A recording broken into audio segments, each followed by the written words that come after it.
can support this show at patreon.com/ASA podcasting. The wasteland is a post-apocalyptic mess as the sole survivor wanders out about to see the rest.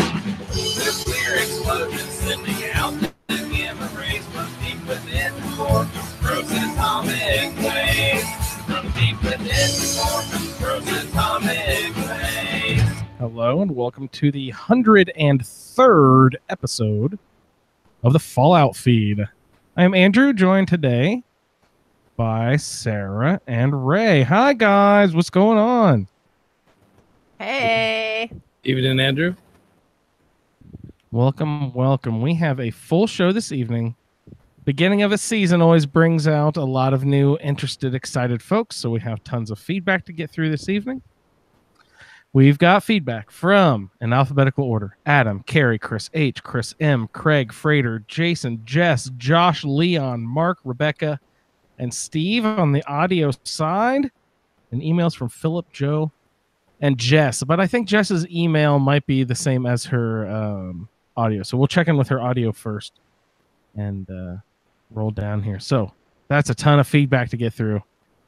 This is all character creation for Season 6 of the Fallout Feed Roundtable. Season 6, we've decided to do the best quests in the game. Actually, best side quests, we should actually say.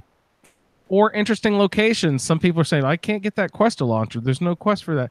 That's because some of these are just fun locations to go check out. There's all sorts of cool stuff in the game. We wanted to try to highlight some of the fun stuff that you might not normally run into, or it's kind of cool stuff that's out of the way. So, best quests. Character role. Sarah. Yeah. Did you get a character? I did. What do you think of your character? Do you have it pulled up in front of you? I do actually. I have her like up on the screen in front of me. So I actually don't have her stats.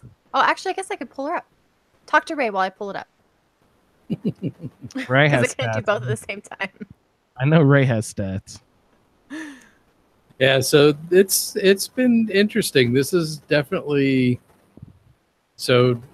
I've never really been a fan of automatic weapons in the game. I'm definitely a more surgical precision kind of shooter, and it's slowly growing on me, but it's it's always fun to try something different, and so yeah.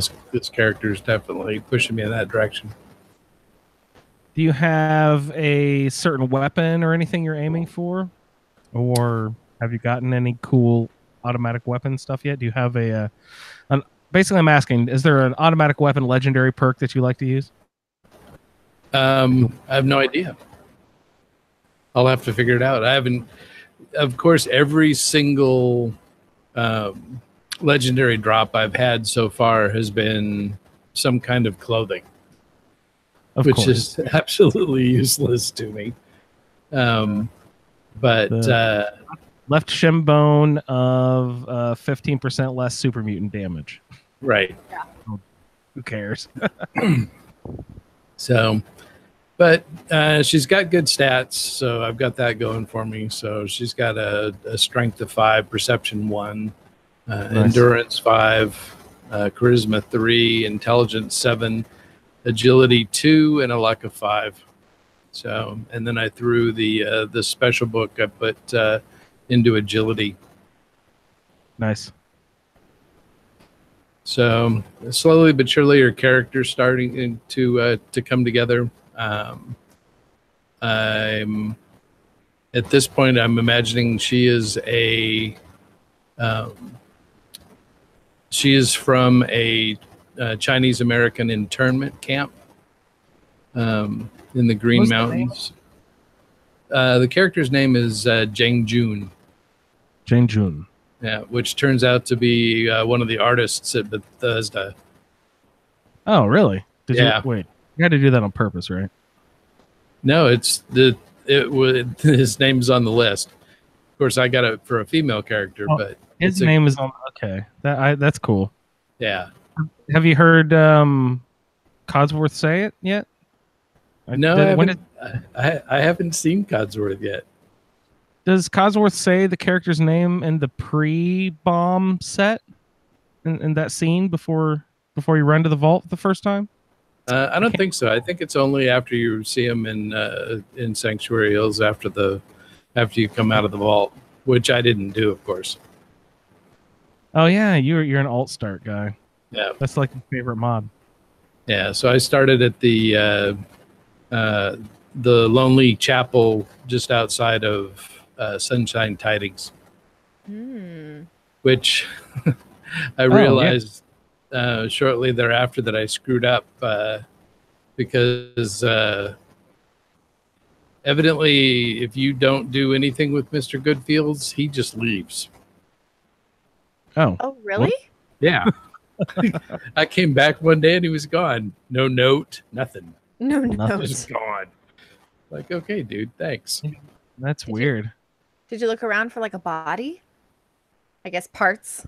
Yeah, because those are good parts. They come in handy early on. Yeah. Salt or something. I know that there's a terminal there. We'll get into that quest actually later because I'm interested to see if anyone can actually escort Mr. Handy all the way from the west side of the map to the east side of the map, because you have to escort him to a robotics shop where there's other Mr. Handys or something going on. And I've made it to that robotics shop, but I've never been able to successfully get him all the way there alive, I don't think. I've tried it a couple times, but I always lose him because you get attacked by something and he's not super duper strong. So you kind of have to escort him, and that's why I put it in there. I just wanted to see if anyone could get him there, and I'm sure there's people out there who've done it. I just thought it'd be fun. Yeah, it just cool, won't be me. Jang Jun, did you say? Yep, Jiangju. Nice. That's really cool. So go see Codsworth and see if they'll say the name. That's really funny that an artist at Bethesda worked his name into the... That's awesome. Yeah. That's what I would do. Hell yeah. Why not? Hell yeah. Like Jonah Loeb during his interview said like he worked his name in dragon font into bits of armor and stuff like that for That is Skyrim. funny. It was really funny. Yeah. All right, Sarah, you had a character as well? I do. So I have Addison, and she is kind of similar to Ray. She is pretty even across the board. So strength of 5, perception 5, endurance 4, charisma 4, intelligence 3, agility 4, and a luck of 5. And then I threw my special book into perception because I can use VETS this time around. I'm very excited. And then I got some perks that are interesting. I've a bunch of these I've never taken. So I got Armorer, which I'm excited about because I've never really played with armor mods. I've played with weapon mods. I got Bloody Mess, which I have already taken. Did I take 2 of those yet? Maybe I was just looking at it, but I only have 1 so far. But yeah, Bloody Mess. I'm very excited about that. And then I also got Demolition Expert. Okay, what's that? Which I'm excited. So explosives like mines and stuff? Yeah, your explosives do 25% more damage, and you can craft explosives at any chemistry station. I'm terrible. I love it. Oh yeah? Okay, so in Far Harbor, on another character, you end up at this theater. It's a drive-in movie theater, and there's just like ghouls everywhere. Yeah. Right? And so... That is one of my favorite scenes in the game. I love that. When you walk in on that is so great. Yeah, I walked in and I was like, oh shit, what did I just walk into? Because I just see them like all of a sudden like 4 of them stand up, And so what I did is I just like sprinted through them all, and I literally just like ran in a circle around the little shop they have, the diner, throwing grenades behind me. Like just running backwards until they were all dead. And it was amazing. Yeah. So go ahead. Juan said he would always like run backwards and scatter them like at his feet as he was running backwards, and like just people run into him.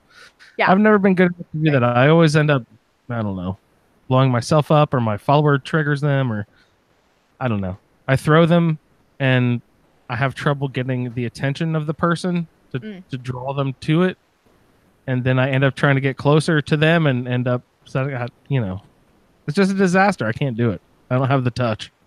Oh, it's great. I have been using them on Assaultrons actually, because it takes out their legs and then they're crawling on the ground. Yeah, that's perfect. Can they shoot their laser thing if they're on the ground like that?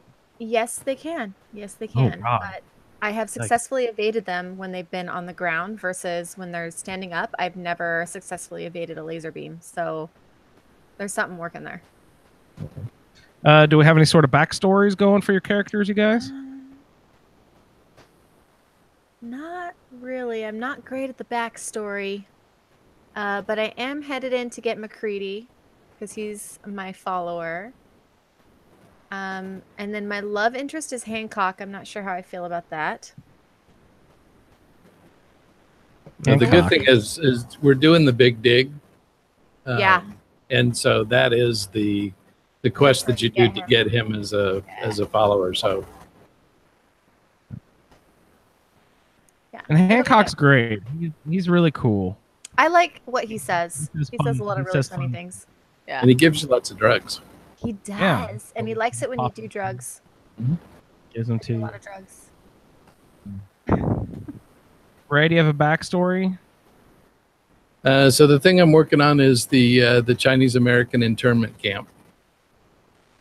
So Okay. I haven't got it fully fleshed out yet, but that's what I'm leaning towards. Sweet. Interesting. I'm excited to hear where you go with that. Well, I drew a character named Bell, who is a male. And I took a shot at a backstory here, and I'll just read what I wrote on Facebook the other day for my character Bell's backstory. Meet Bell, so called because of his pre-bomb profession. He was one of the foremost Bell founders and restorers in North America, formerly tasked with traveling the U.S., Mexico, and Canada, working with architects on bell tower design. Bell misses his wide-ranging travels to install and restore bells in the land's most impressive towers. To compensate, he will travel the Commonwealth, helping wastelanders construct and maintain a series of bell towers to chime out the soundtrack to redemption of civility and promote a message of hope to those in need. He favors hammers when grasping for a weapon to bring to battle, and rings opponents' heads more like a Gallagher watermelon than a bell. The Commonwealth citizens need the chimes of hope more now than ever. And he has these really horrible scars all over his face, and someone asked about that, so I just made up on the spot. You might be referring to his horrible scars. That fateful night he tries to never dwell on, when his jealous apprentice pushed him off a particularly ornate bell tower, hitting bells, rafters, and gargoyles at every level on the way down. It created a horrible, bloody scene, but an incredibly lovely overture as his face crashed into the bells on his way down. Okay, so that was my backstory. He is, again, I'm just going to be going to different settlements and trying to build little towers, and we have those bells that'll summon all the settlers to you to have like a little meeting or whatever. Yep. And isn't there also like a get off work bell? Is that a different bell? I've never used that one. Like you can dismiss them, send them off to bed or something, I think. Nah, I think it's just the one bell. Is there just one bell? Nice. Quitting time. So that's my character. It's pretty much a strength build. I've never really done a lot of melee. So my perks didn't really direct me to anything specific. Like I didn't get anything that would be good for rifles or pistols or automatics or anything like that. But my strength was fairly high. So I decided, well, let's go ahead and do like a melee character. That sounds fun. And let's maybe we'll do some like power armor stuff. I don't do a ton of power armor, so I'm gonna try to take my power armor out as much as possible. I drew the Diamond City place, the home plate. So I went there and I got all that. It cost 2,000 caps or something. It's ridiculously priced. Gosh. So Yeah. I got that already just by just absolutely collecting everything I could and selling it to everything, selling it to the people in the marketplace down there in Diamond City. Mhm. And so you can just go buy it. You don't even really have to do a quest or anything. You just go up to the secretary upstairs, take that weird access elevator up there, and you can and get that location. I'm finding it very frustrating though. I can't really build much.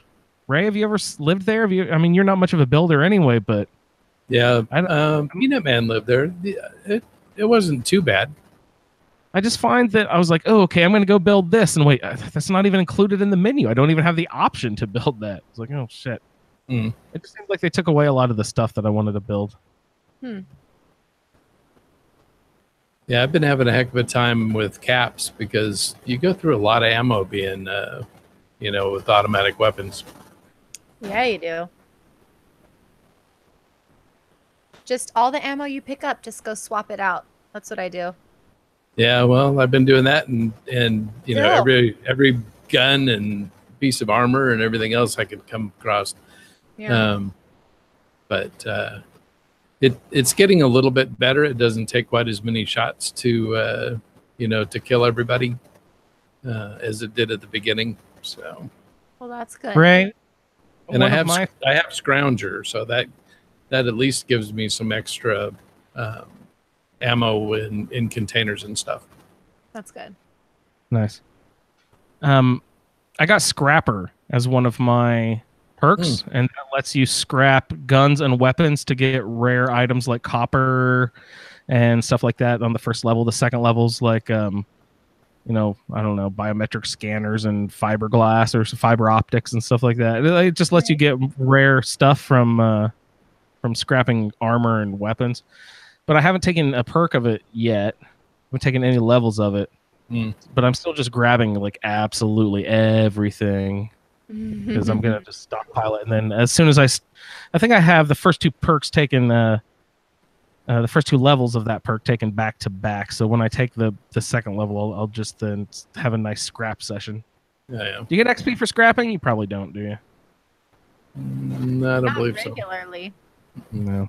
Bastards. I have Scrapper as well. I haven't taken it. I did not plan out my perks this time. I'm flying by the seat of my pants because I want to experiment a little bit. Nice. I always get paralyzed by fear when I do it that way. So I've Ray has taught me to map them out, and it's a whole much more comfortable experience for me. Well, that's good. Yes, the only ones I'm really struggling to find a place for is Strongback and Animal Friend.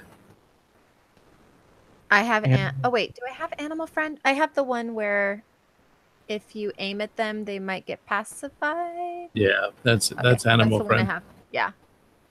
See, when I've done a charisma build in the past and I had all three of them, there's like one for animals, one for people, and then one for monsters. When I had all three of them, it was really an incredibly strange but awesome playthrough because you just point your gun at anything. And it just... half the time, it didn't work all the time, but, half the time you take the second or third perk of that and it's like, it works a lot of the time. You didn't really have to do much fighting. But the thing is that, so you've got to point your gun at them anyway. You have to be close enough.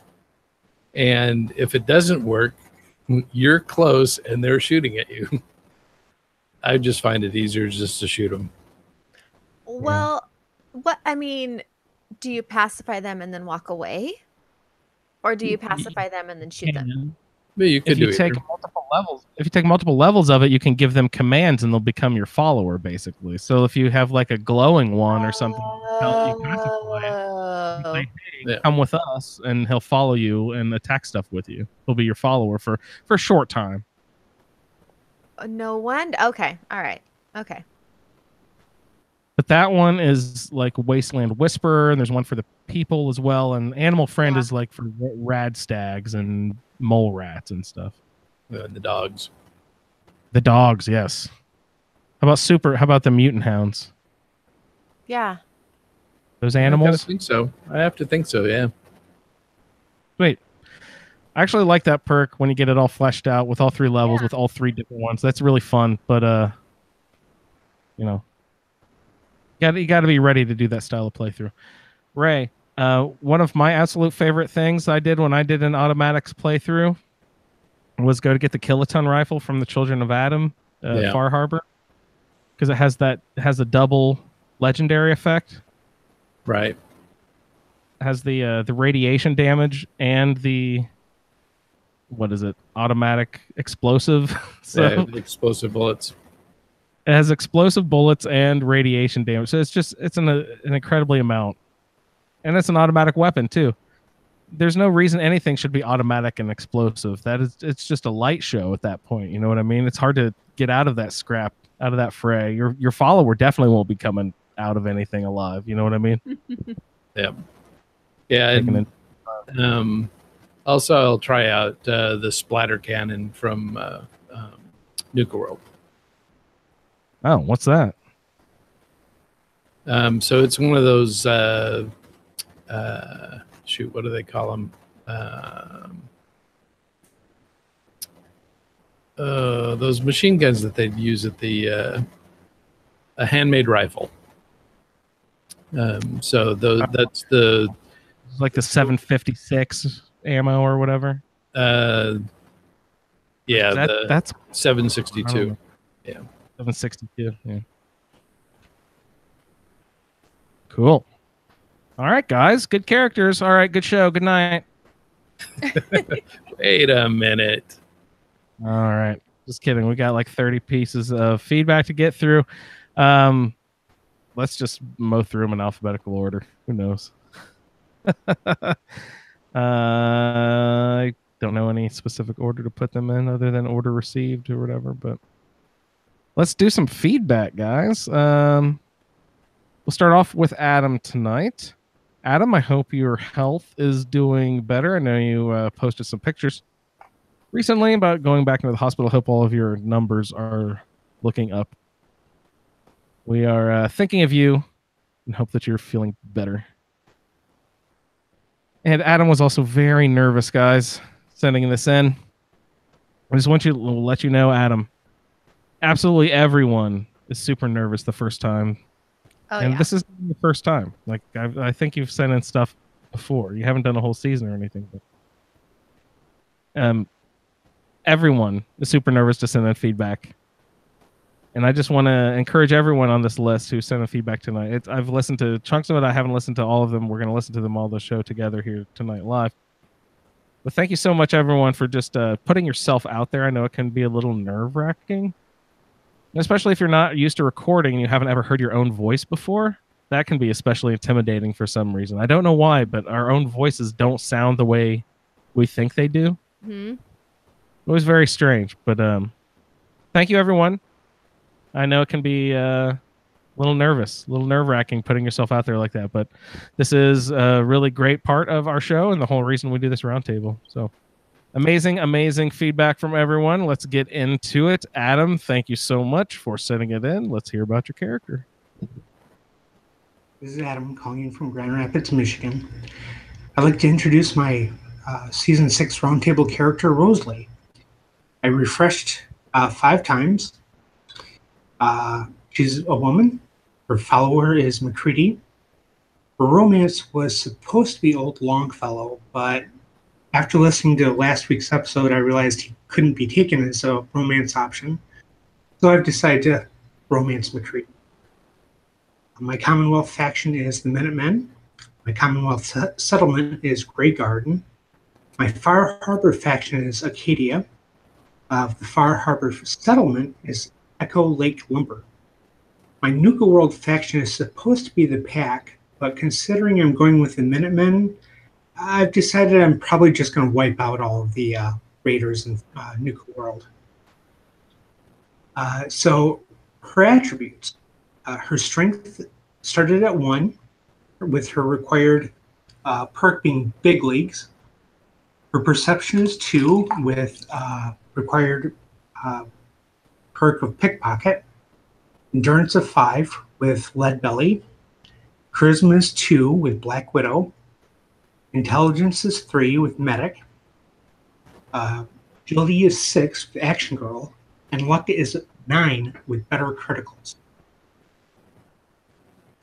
So what I've decided to do with her is make her mainly an agility luck build. I've never really done a luck build before. Usually I go in and I have at least one of the modding perks like Gun Nut or Blacksmith. And basically, I've decided I'm going to skip all those and just take the money-making perks and buy whatever I want and use that to upgrade my equipment. Even though her agility is I only started at 6, I've already bumped it up high enough to get Blitz. She's going to be a melee build, basically. Also with stealth thrown in because of pickpocket. So she's currently level 10. Her strength is 2, and she is rank 2 of big legs. She has a perception of 3. She has an endurance of 5, a charisma of 2, intelligence of 3 with rank 1 of medic. Her agility is 9 with rank 1 of action girl and rank 1 of blitz. And then her charisma is 9 with rank 1 of idiot savant. I have picked up McCready. I've also liberated Greyguard. Something else I may do with her, because she is going with the Minutemen, I'm seriously thinking about bumping up her charisma to rank 6 so I can get local leader and really tie together all of my settlements. That's all I can think of right now, so I'll talk to you in 2 weeks with the first 3 quests. Bye. Awesome. Adam, what the hell are you worried about, man? That was a perfect example of how to do excellent feedback. Amazing. Good job, buddy. Do you guys have any thoughts about Adam's feedback? Other than being totally jealous. I know. A high agility blitz stealth. 2 characters? Sorry, you said Ray? Stealth? Yeah, blitz and stealth and big leagues. Oh, yeah. All day, Big every leagues day. and melee. Yeah, big leagues is Stuff. really awesome. It makes you incredibly powerful. So what was he saying? Did he roll like re-roll certain special categories or something? I thought he like reread a second character there. No, he that's where he's at currently, is what I understood. Oh, he's already bumped it up. Okay. Yeah, he's already And- bumped it up. Did I miss that? Did he say he started with a strength of 1 and still decided to do a melee? Yeah. And you can get away with that with, with all the right multipliers. Yeah. And agility 6, luck of 9. What are you doing, Ray? If those are your 2 main strengths.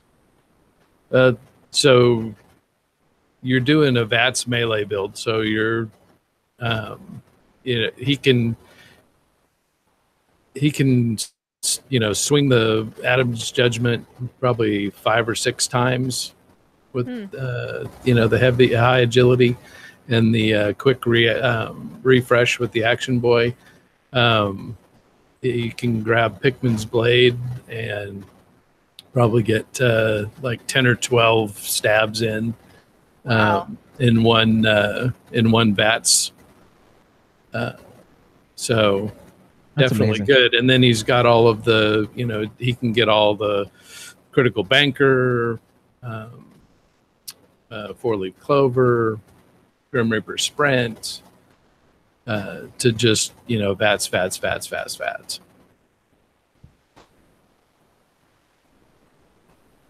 Sounds like a fun roll. Sounds like a lot of fun stuff to explore. Yeah. Wait. And I did see that just recently there's a new mod out that lets you attack Nuka World with the Minutemen. Oh, sweet. That So would be way better. Instead of That'd be having way to do it all yourself, you can bring the Minutemen with you. Yeah, perfect. That's cool. And it's better to have the Minutemen attack the Raiders in Nuka World, story-wise, instead of going to make friends with the Raiders in Nuka World and bringing them back to the Commonwealth like that. That always felt forced and weird to me. Yeah. It should have always been that you can take the Minutemen there to conquer Nuka World. Yeah. whatever. You've just always had to do it yourself. Okay, coming up next. Thank you, Adam, for a wonderful display of some great feedback. Coming up next, we have Carrie. Carrie was on the show last week for our character roles, and she has feedback for her character Ortiz. She's in the chat I will. too. Oh, great! Hi, Carrie. Hi. I'll let you guys know. She did so wonderfully on the show last week, and then next day she had a really rough day health-wise. So I'm hoping that any energy she expended on the show was not the cause of her horrible day next day. That'd make me feel really sad. But I'll let you know that Carrie has a device which helps her with her speech, and she actually used that device to send her feedback in. So we'll go ahead and take a listen now. Thank you, Carrie.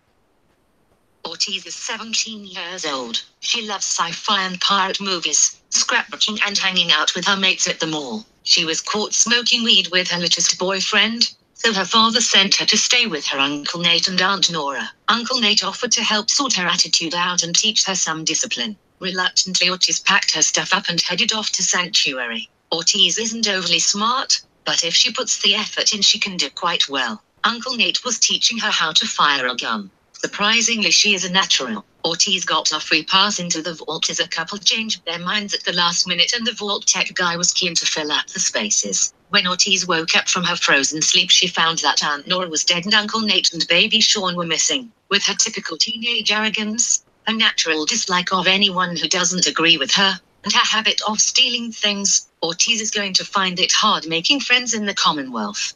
Day 1.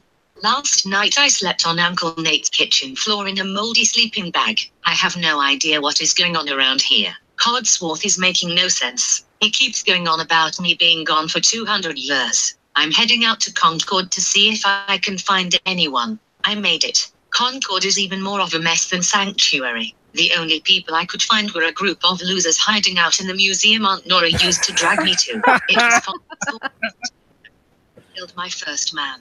Don't tell anyone, but I felt kinda alive when I shot him. It sure did beat shooting tin cans in Uncle Nate's back garden. Preston, I think he's called, told me to go with him and his folks back to Sanctuary. He said they could look after me and I could be part of their gang. No thanks, I can look after myself. Besides, the crazy old woman gave me the jitters. She said I would find Uncle Nate at Diamond City, so I took off. I met a woman called Carla on the road. She looked at me like I was scum, so I pointed my shotgun at her and told her to give me all her money. I have no idea why I did it. It just kinda happened. I guess killing a man twice your size makes you feel like you can do anything. Carla didn't even flinch. She just laughed at me and told me she wasn't scared of kids like me. I apologized and made up some story about being scared and on my own. Then I went and walked right through the middle of a raider camp.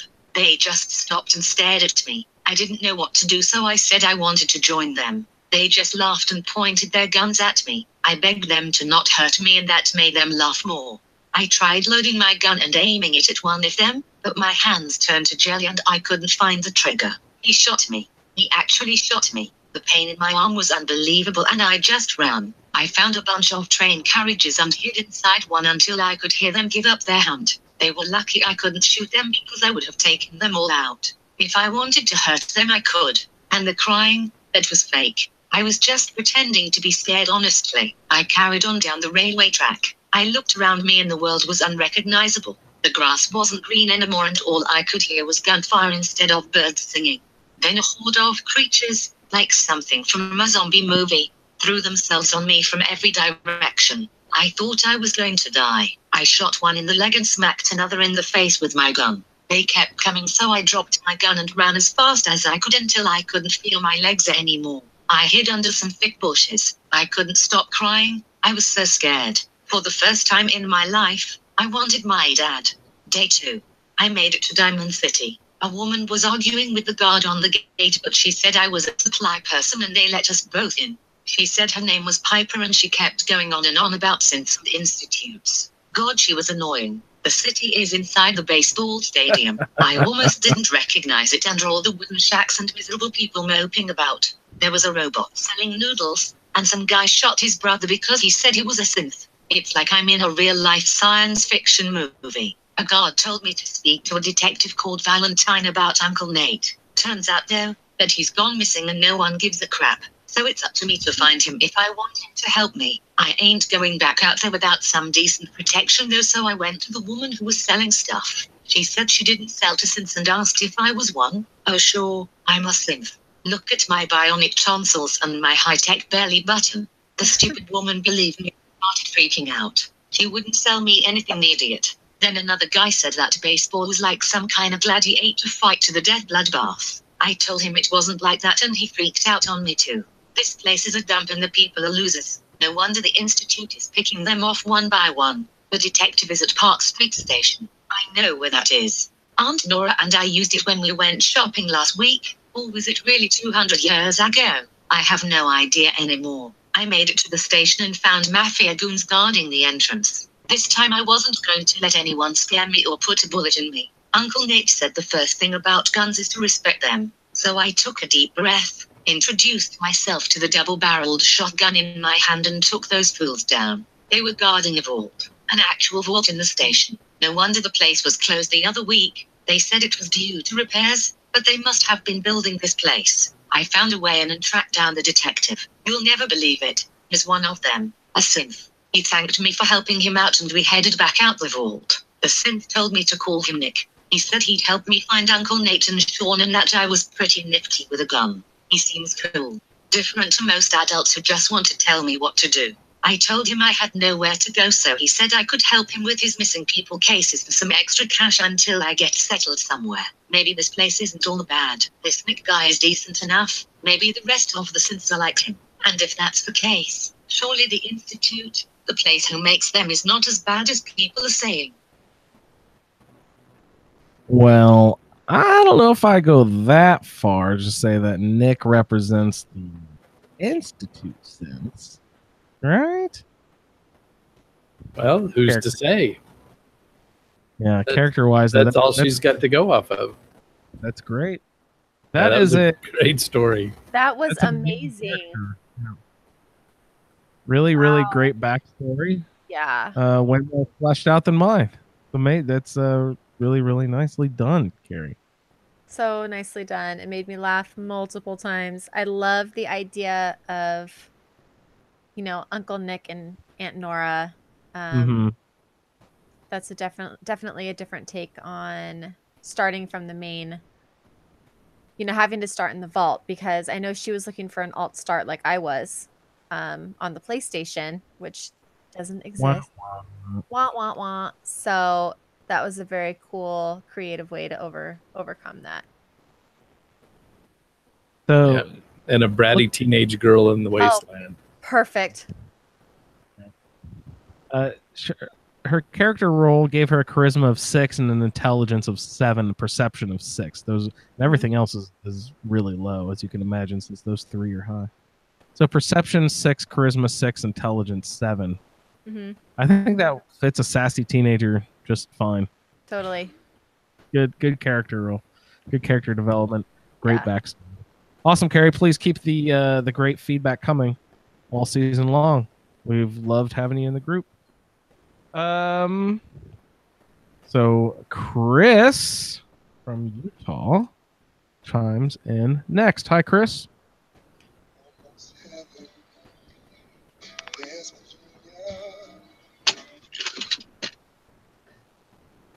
Sorry about that. This is Chris from Utah, calling to tell you about Grayson Dalton, my new gal for the Roundtable. This is my first experience with actually doing a role-playing character, so maybe I went crazy, maybe this is just normal, I don't know. So, Grayson Dalton, he has a unique history where her family lived in the Commonwealth for quite a long time, but before that, they originated in West Virginia. They were lucky enough to get into the Vault 76 program, and they left there in 2102, traveled to Bar Harbor, and have been living there ever since. So Grayson has a lot of farming history, but she decided that, even though she learned to pickpocket in an early age, She decided she wanted to make money for the family in a different way, so she left Bar Harbor and got a job at Robco, and that's where, using all of her computer skills, she was able to repurpose some old Pip-Boy 2000s and convert them to pit pads. Leave those pit pads get popular here in the Commonwealth. So, probably heard of Grayson's family drama that went down in Bar Harbor back when Grandpa George Dalton he was killed by a fog crawler. This is ultimately what motivated Grayson to move back to Bar Harbor and have her grandpa's honor to go check out the farm to see how things are coming. Found it in quite disrepair. Imagine. Decided when she finishes this side quest she's on to help some man that's, I guess, lost a baby and help him ask around. Can't find her baby one, but kind of his problem, so leave that alone. Favorite ask around for him though. So I'm gonna head back home to Dalton Farm, and when she arrived there, got a job at Acadia because her computer skills. That's to help program virtual reality sequence, we called it. Says that it's a job of how to glue squares she's getting to him at night when she sleeps. But the lead on that fun stuff is right out of here. So now that she's back to the farm, she's also going to do helping people get set up. They need the help. Farms is repair. Offers to talk to Hancock. He knows that he has a history with Hancock romantically. So they go ask him if he can help the Minutemen out and send some supply routes from settlement of Country Crossing, Acadia, Dalton Farm, even help people get a town set up. Meanwhile, Grayson out spreading the word of the Minutemen as far out as the world and Boston, all over the place. Someone's looking help out. So she brought a large backpack, so she could carry extra stuff, and left behind a note for me to read here. So,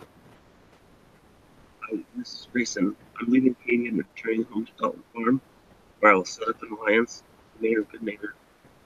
We have an agreement with Hancock to send supply lines to the Minutemen at Country Crossing. They need supplies, so Hancock's agreed to that. And if you all check him out. But meanwhile, I've heard there's an ex-gunner for hire while I'm here in Good Neighbor. He recommends that I buy an automatic rifle for protection. He offered to give me shooting lessons for it. So McCready is his name, and I keep telling him all about how I love swimming with my dogs as a kid. In her whole life, radiation doesn't even affect her, but it's really the love of dogs that she has that always got her pet dog with her. We call him Dog Meat for fun. He's she calls him his attack dog, but really he's a sweetheart. So that is that's Grayson for you, and this is Chris signing out from Utah. I will see you in the wasteland. Awesome, Chris. Thank you so much for your feedback there. I think that we're going to have to kick you out of this season of the Roundtable because your character fucking created Dima's Blue Nightmare. That is unacceptable. You are gone. 100%. Did you get to that part yet, Sarah, on your Far Harbor adventure with your other character? Are you talking about Dima? Yeah. You know how I feel about Dima. I don't care what Dima's deal is. That dude is he's done. Yeah. I still don't Forget think you've Dima. got. He's got a crazy puzzle level later, and it sucks. I've So- been through it. Oh, you talking did? Okay. about where you have to go into like his you have to go into his brain and you got to go through these like puzzles and move Yes, with pieces the little around and bug stuff. Yeah. Okay. Those are Yeah. terrible. Did you go get the Horrible. armor? The only reason I do it is because they hide the coolest looking armor. Yeah. That's how you unlock it, is because of this. I'm I wish yeah. they know what they were doing. They're like, okay, we're gonna have this really shitty thing that everyone's gonna hate, but we're gonna put this really awesome looking armor in it, so everyone will want. We'll have to do it. Well, no one will go through it unless you put something cool at the end of it. Did Chris mention that Hancock was cute? I didn't hear that part. I was like, huh? What? He's kind of. And Pit Pad, what is he doing there? He said he's taking Pit Boys and upgrading them to Pit Pads. What? Yeah, so instead of love wearing it on your wrist, you carry it, and it's like an iPad. So instead of it being convenient and hands free, you're making so you have to carry it. Yeah, but you also don't have this big heavy thing strapped to your wrist. Is this a mod that he's playing with, guys? Yeah. Yeah, I haven't heard of that one. Yeah. Pit Pad, cool. I really like your Dalton Farm inclusion and writing it back all the way to his family's history to Vault 76 in West Virginia. That's pretty sweet. Yep. So I'm assuming as we learn more information about Fallout 76, you will weave that into the history and the backstory and stuff. That's a cool. I like that. I like that angle. I like that idea, Chris. Good job. You guys have any more thoughts on Chris's feedback? I'm excited to hear more. Yeah, I feel bad that he got Commando and didn't get Scrounger. No, too bad. You can sell the other. You can sell the other ammo to get more ammo, but that sucks. You're right. All right, Chris. Thank you so much. So we will go to that was Chris H. We will progress here to Chris M. And I like it that he's Chris M because he lives in Minnesota. So it's like Chris Minnesota. That's what I say in my head. All right, Chris. Instead of Chris Utah. Utah. Well, Utah ends with an H. You can, if you're into talking backwards, that works. All right, Minnesota, Chris, what's up? Hello, everyone. This is Chris from Minneapolis. I'm just recording my feedback for the character creation. I did 5 refreshes on the character generator. I rolled a male. And I gave him a name of Raphael. His follower is Kiri. His romance is Preston. His Commonwealth faction is the Brotherhood of Steel, and his Commonwealth settlement is Norhagen. His specials are Strength of 10, Perception of 2, Endurance of 2, Charisma of 3, Intelligence of 8, Agility of 2, and Luck of 1. Just looking at those stats, I felt that a power armor build would be perfect for him, running with the strength and then the intelligence. I decided to put another point into intelligence to get the nuclear physicist, and I used the special book lock so I can grab one of my perks, which was Scrounger for luck. The other perks were Rooted, Awareness, Lead Belly, App Collector, Vans, and Gunslinger. This would be kind of interesting because I don't normally run a power armor build. I never, usually I'm a sniper long distance type of thing. So what I decided to do when I planned out my perks was, like I said, I picked up Nuclear Physicist. I also grabbed Heavy Gunner. And then a little bit further down, I grabbed Armorer and Blacksmith and I believe Science. So I could start doing some mods for the power armor and running that way. I also went ahead and did a backstory for Raphael and just kind of threw something together to try to match his perks, and I was going to try to be bitter and angry during the playthrough and kind of cold and mean to the people around him, but I have a hard time playing that way. I don't get any enjoyment out of playing that way, so I decided to go back to my good-natured, wanting to help out type of playthrough. So, without any further postponement, I'm going to go ahead and do the backstory. Raphael grew up in Nebraska on his dad's farm. He worked the farm every day with his dad, which helped him get strong. His mother homeschooled him at night, and his mother is really good at homeschooling. He became really intelligent. Towards when he was junior high school age, he convinced his mother to let him go to a public high school so he can meet some other people. He impressed his instructor so much that he was given the opportunity to graduate high school early. He applied to several colleges, MIT being one of them, and he actually won a full ride scholarship to MIT. So his first year at MIT, he decided to go into the nuclear science and engineering department and work towards his nuclear engineering degree. He studied really hard and worked his way through undergraduate school, and he earned his degree in 3 years. He decided to continue down that path and went to graduate school and at MIT. And unfortunately, that's when his luck and his demeanor, and he's pretty abrasive because his charisma is pretty low, kind of came forward. He had several setbacks with his projects going wrong at the last minute. He missed a lot of deadlines, and he was not liked very much by the faculty. And then after a particularly bad year, he hopped a train and headed home to Nebraska, but he was unlucky enough to jump the wrong train.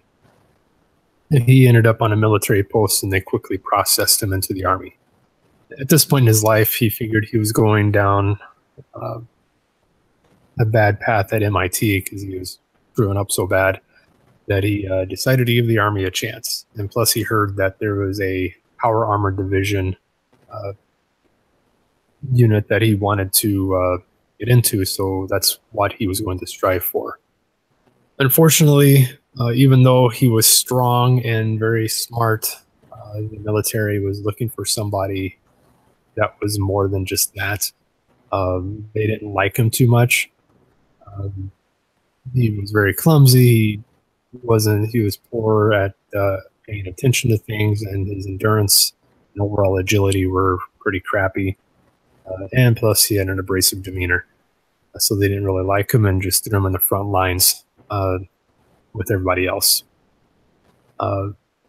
Since he wasn't able to get his choice of the power armored division, he decided to get out of the Army as soon as he could. Once he did, he wasn't really sure where he wanted to go from there. His parents had passed away and the bank foreclosed on the farm, so he didn't really have an opportunity to go back to Nebraska. He didn't know anybody there. So he went back to the Boston area and settled in a downtown area. That is where he ran into an old MIT schoolmate named Nora. He had learned that she had dropped out of MIT soon after he joined the Army, and she had told him that life as a scientist wasn't for her and that she dreamed of going back to school to study law. They quickly fell in love and moved into a studio apartment on Beacon Street. He worked 2 jobs to help Nora go back to school and follow her passion for law. Eventually, they were able to save enough money to buy a house in a fairly new development north of Boston called Sanctuary Hills. Nora graduated law school, and soon they had a family when Sean was born. Nora passed the bar exam shortly after that. Their life was perfect, or so he thought. He thought he had finally overcame the past mishaps that had always held him back until that fateful morning on October 23rd, 2077, when Vault-Tec came calling. Like I said, I was planning on doing a very bitter everything's been taken from me type of playthrough where he was just in it for his own. But again, I didn't really find any enjoyment or satisfaction doing that, so I went back to helping things out. I find I just really enjoy that way, just helping and making everybody happy, I guess. But I am going to do the power armor build. I feel the stats kind of fall in line with that, and I think I'm off to a decent start. I have my settlement and sanctuary started. I have Preston as my follower right now, and I ran into Dance and started the Brotherhood of Steel quest line to get that started. I think once I get Preston where I can romance him, then I'm going to head and grab Curie to have her as my follower from then on. So, like I said, I think it's starting out pretty good, and I hope I can continue with the constant, consistent feedback to you guys. Until next time, see you in the wasteland. Bye. Awesome. Thank you so much, Chris. And I'll tell you, when initially I heard you reading your stats there, you said strength of 10. I was like, holy shit. Crazy. And then intelligence of 8. And I was like, whoa, that's a power armor, like science thing, dude. And then he said he was going to do that. And I was like, oh, perfect. His instincts were who knows if they're correct, but they were the same as mine. So, that is one thing I feel like a part of my playthrough is missing. I'm doing a melee power armor playthrough. So I'll wear power armor as much as I can. I'm not doing strictly only power armor. But that is one aspect that I feel like I did not work well into the character, was the science aspect. How much is your power armor buffs really dependent upon science? You really do need high science, right? Yeah, to get a lot of the upgrades, the Tesla coils, and jetpack, and all that kind of stuff. So it's a mix of armor and science. Well, maybe I'll work science, and if I find I'll get some bobbleheads. That always helps. Guys, did we mention this, Ray? We didn't actually go over how we like map out stuff like we did before the previous season. If you map out all of your perks, like just write 1 through 50 and map out all your perks straight through, you can see where you'll need to just use levels on your special levels to get up to perks where you need to. But artificially, a good way to do that is, like Ray mentioned earlier, his special book.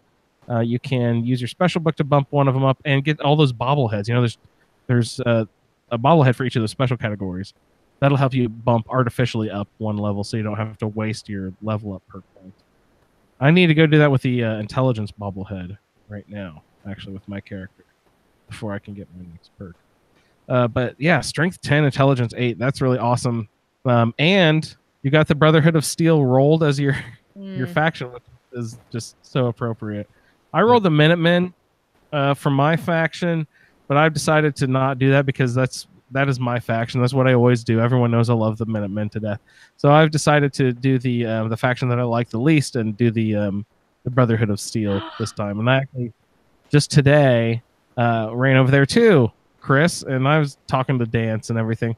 But Kate is my follower, and anytime I even glance at Dance, she's like, what the fuck is going on? That guy sucks. Quit looking at him. Don't talk to him. He stinks. But it's like Kate's my follower and Dance is my love interest, or vice versa. So I'm like, oh man, this is not going to go well. I'm going to have to interact with these two totally separately, because every time I even look at Dance, Kate gets all pissy about it. It's awesome. It's really funny. Chris, congratulations. Nordhagen Beach. Location. Nice location. Rooted is good too, for a power armor build, because it gives you increased damage to unarmed attack, so you can run up and punch people, and it's already strong with the power armor, but it'll be even more. So 25% more damage on the first level and 50% more damage on the second. Okay, I guess I don't understand what rooted mean. I thought that as if you stood still. Right, but so the way that you do it, so you use VATS to make your first move, because VATS will, even if you don't have blitz, you can be, a little bit further away from them, hit them with VATS, and that stops you right in front of them before you hit them.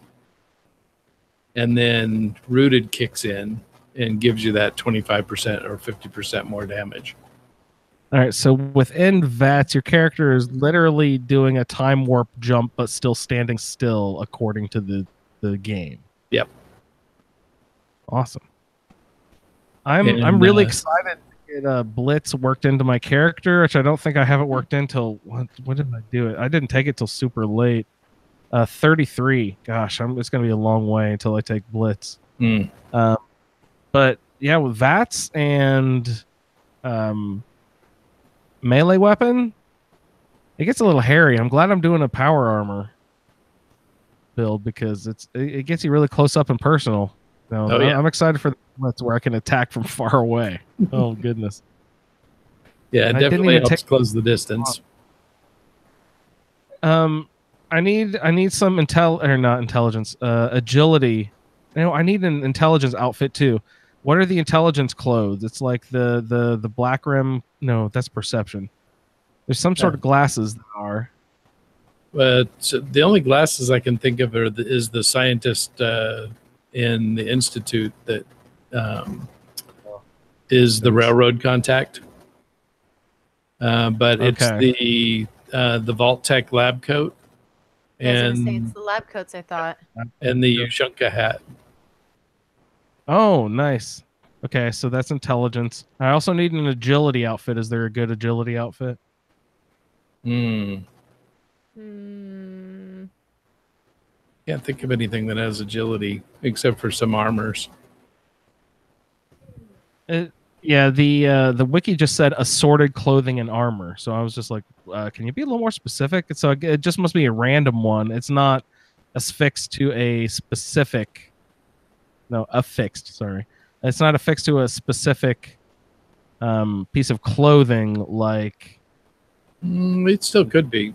Oh yeah. Let's take a quick peek at the wiki. Keep talking. So I like your lab coat Ushanka hat combination. For anybody who doesn't do this, and I don't usually do it, but I'm going to try to start doing it, because usually I at least have some sort of idiot savant or high intelligence to get the XP level up, but this character has pretty much neither of either of those. So my XP that I'm earning as I cash in these quests is not nearly as high as I can as it would be normally. And I feel like my character is leveling up slower. So I'm going to artificially boost my intelligence. And when you artificially boost your intelligence, you get a little bit, not a ton, but a little bit more XP, and you'll level up slightly faster. So every time before you go to end a quest and turn it into a whoever assigned you the quest, like when you go in to cash it in and get the caps and the XP, throw on that lab coat and that Ushanka hat right before you talk to them. If you haven't really played a lot of this game, I know Carrie's always looking for tips and stuff. So that's one little tip that I find. Swap your outfits out depending on what conversation or interaction you're about to have. The lab coat. Military fatigues is what you want for agility. So that gives you a +2 agility. Oh, nice. The lab coat also gives you +2 intelligence, right? Military. Oh, just the fatigues. Yeah. Okay. I was thinking that was armor, but no. Can those be worn under? Yes, they can. Right. Yep. Great. And you can also find armor with agility boost, right? Too. So and it'll take ballistic weave. Oh, sweet. No, I mean, I'm gonna need to I need to go hook up with the railroad though, because this is the first time in forever that I'm not using mods, Ray. So I need to go talk to the railroad. Yeah. I usually do the unlock ballistic weave. That is one of my staple mods that I always load, is the unlock ballistic weave mod. Okay, military fatigue. Is there a hat? Is there an agility hat? That just might be you could random. wear the Institute jumper. That's a +2 agility. Nice. There's every once in a while you find one of those super outfits that has a +3, like Father's lab coat is a +3 intelligence, or the Agatha's dress is a +3 charisma. Yeah, that has to be charisma. Right. Yeah. I don't know. Are there others than those two? There's got to be more. Oswald's hat or something. Oswald's outfit. I don't know what that is. It's probably something. Yeah, his hat is +1 perception, +1 charisma, and 10%. Oh, that's kind of fun. Higher movement speed. Nice. Sorry, Chris, I got off of your playthrough there. Rooted versus Gunslinger. Us go off the rails? Come on. Yeah. Not at all. He has Rooted and Gunslinger, and I was like, man, that seems like it's fighting. The build. If you're melee, are you solely melee? Do you just not pick up guns and just swear off of them? It depends. Like my character now has melee because I needed some way to pick off easy stuff without spinning bullets. Because I'd get done, fighting through a space, and I'd have 10 millimeter shots left and a couple of shotgun shells. So it was definitely something to kind of give me an added attack. So I went with the little melee. So I've been doing big leagues. Yeah, I've cashed in a couple big leagues already, a couple bloody messes, and a couple of lady killer. So I wish there were more lady raiders out there. Ladies, get to raiding. Come on. I know. Get with it. Heavy armor, good call with the blacksmith. That's great. Good character build. I like your backstory. Farm working parent, foreclosed farm, everything. That's perfect. Great backstory. Weave it in. I'm going to remind everybody. Tell us about your progression of your lovers and that as we go along too. Because they will start off a quest eventually. Tell us about that. Work that into your feedback. All right, Craig, you are up. We love Craig. He's been with us a long time now, and he always does great characters, great feedback. This one I'm particularly excited about. If you remember during the New Vegas season we did a couple seasons ago, Craig had the sort of gruesome misfortune of drawing the cannibal perk, and it was a really fun adventure hearing Craig speak about that the whole season long. And this season, Craig drew the cannibal perk. So yes, he's going to get into it here again with a character he has invented. Really neat backstory here. I'm excited to hear about. He is calling the Boylston Street Butcher, a.k.a. Mary McFly.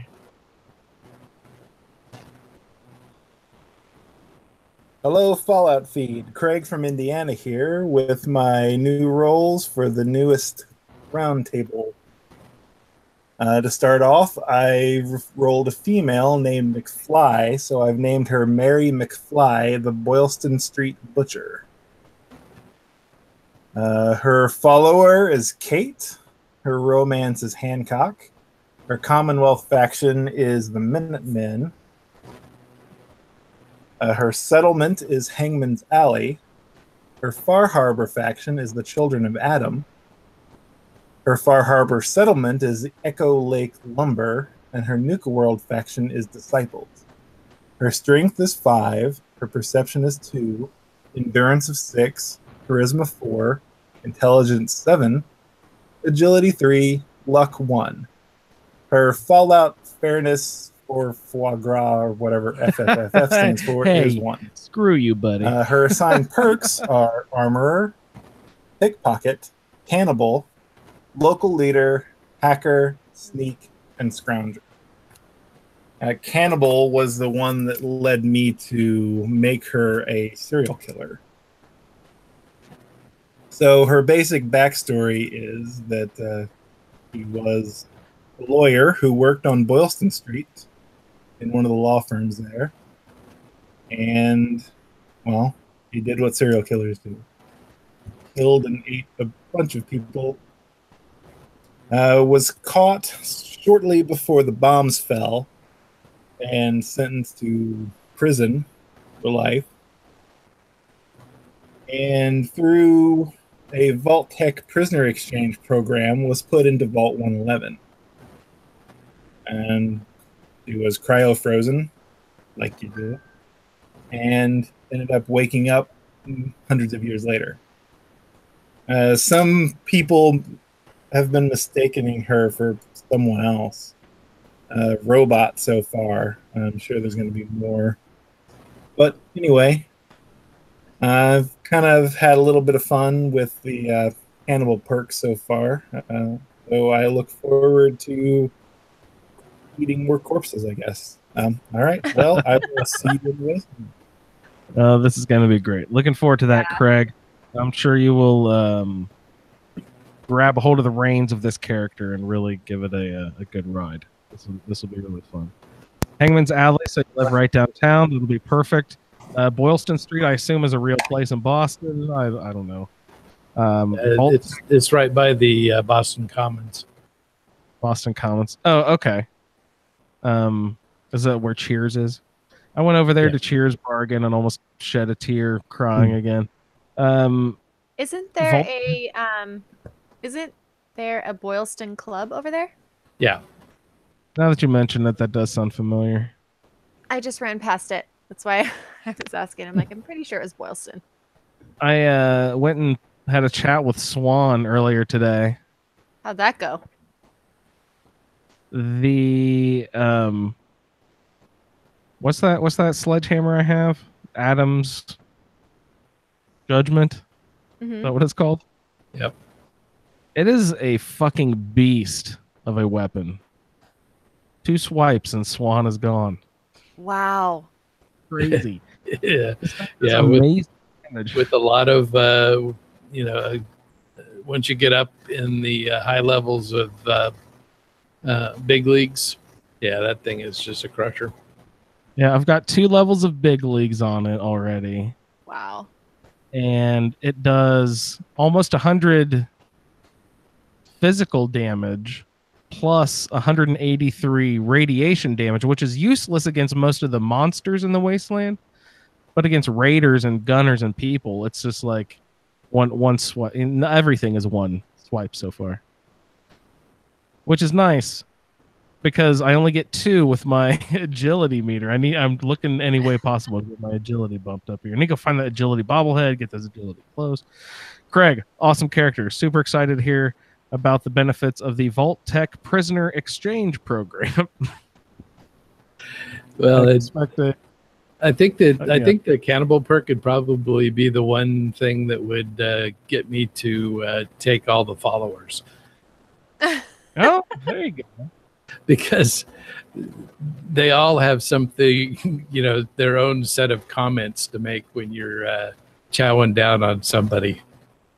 Oh, I bet you Strong loves that shit, man. He's like, oh, you're finally one of us. One of us.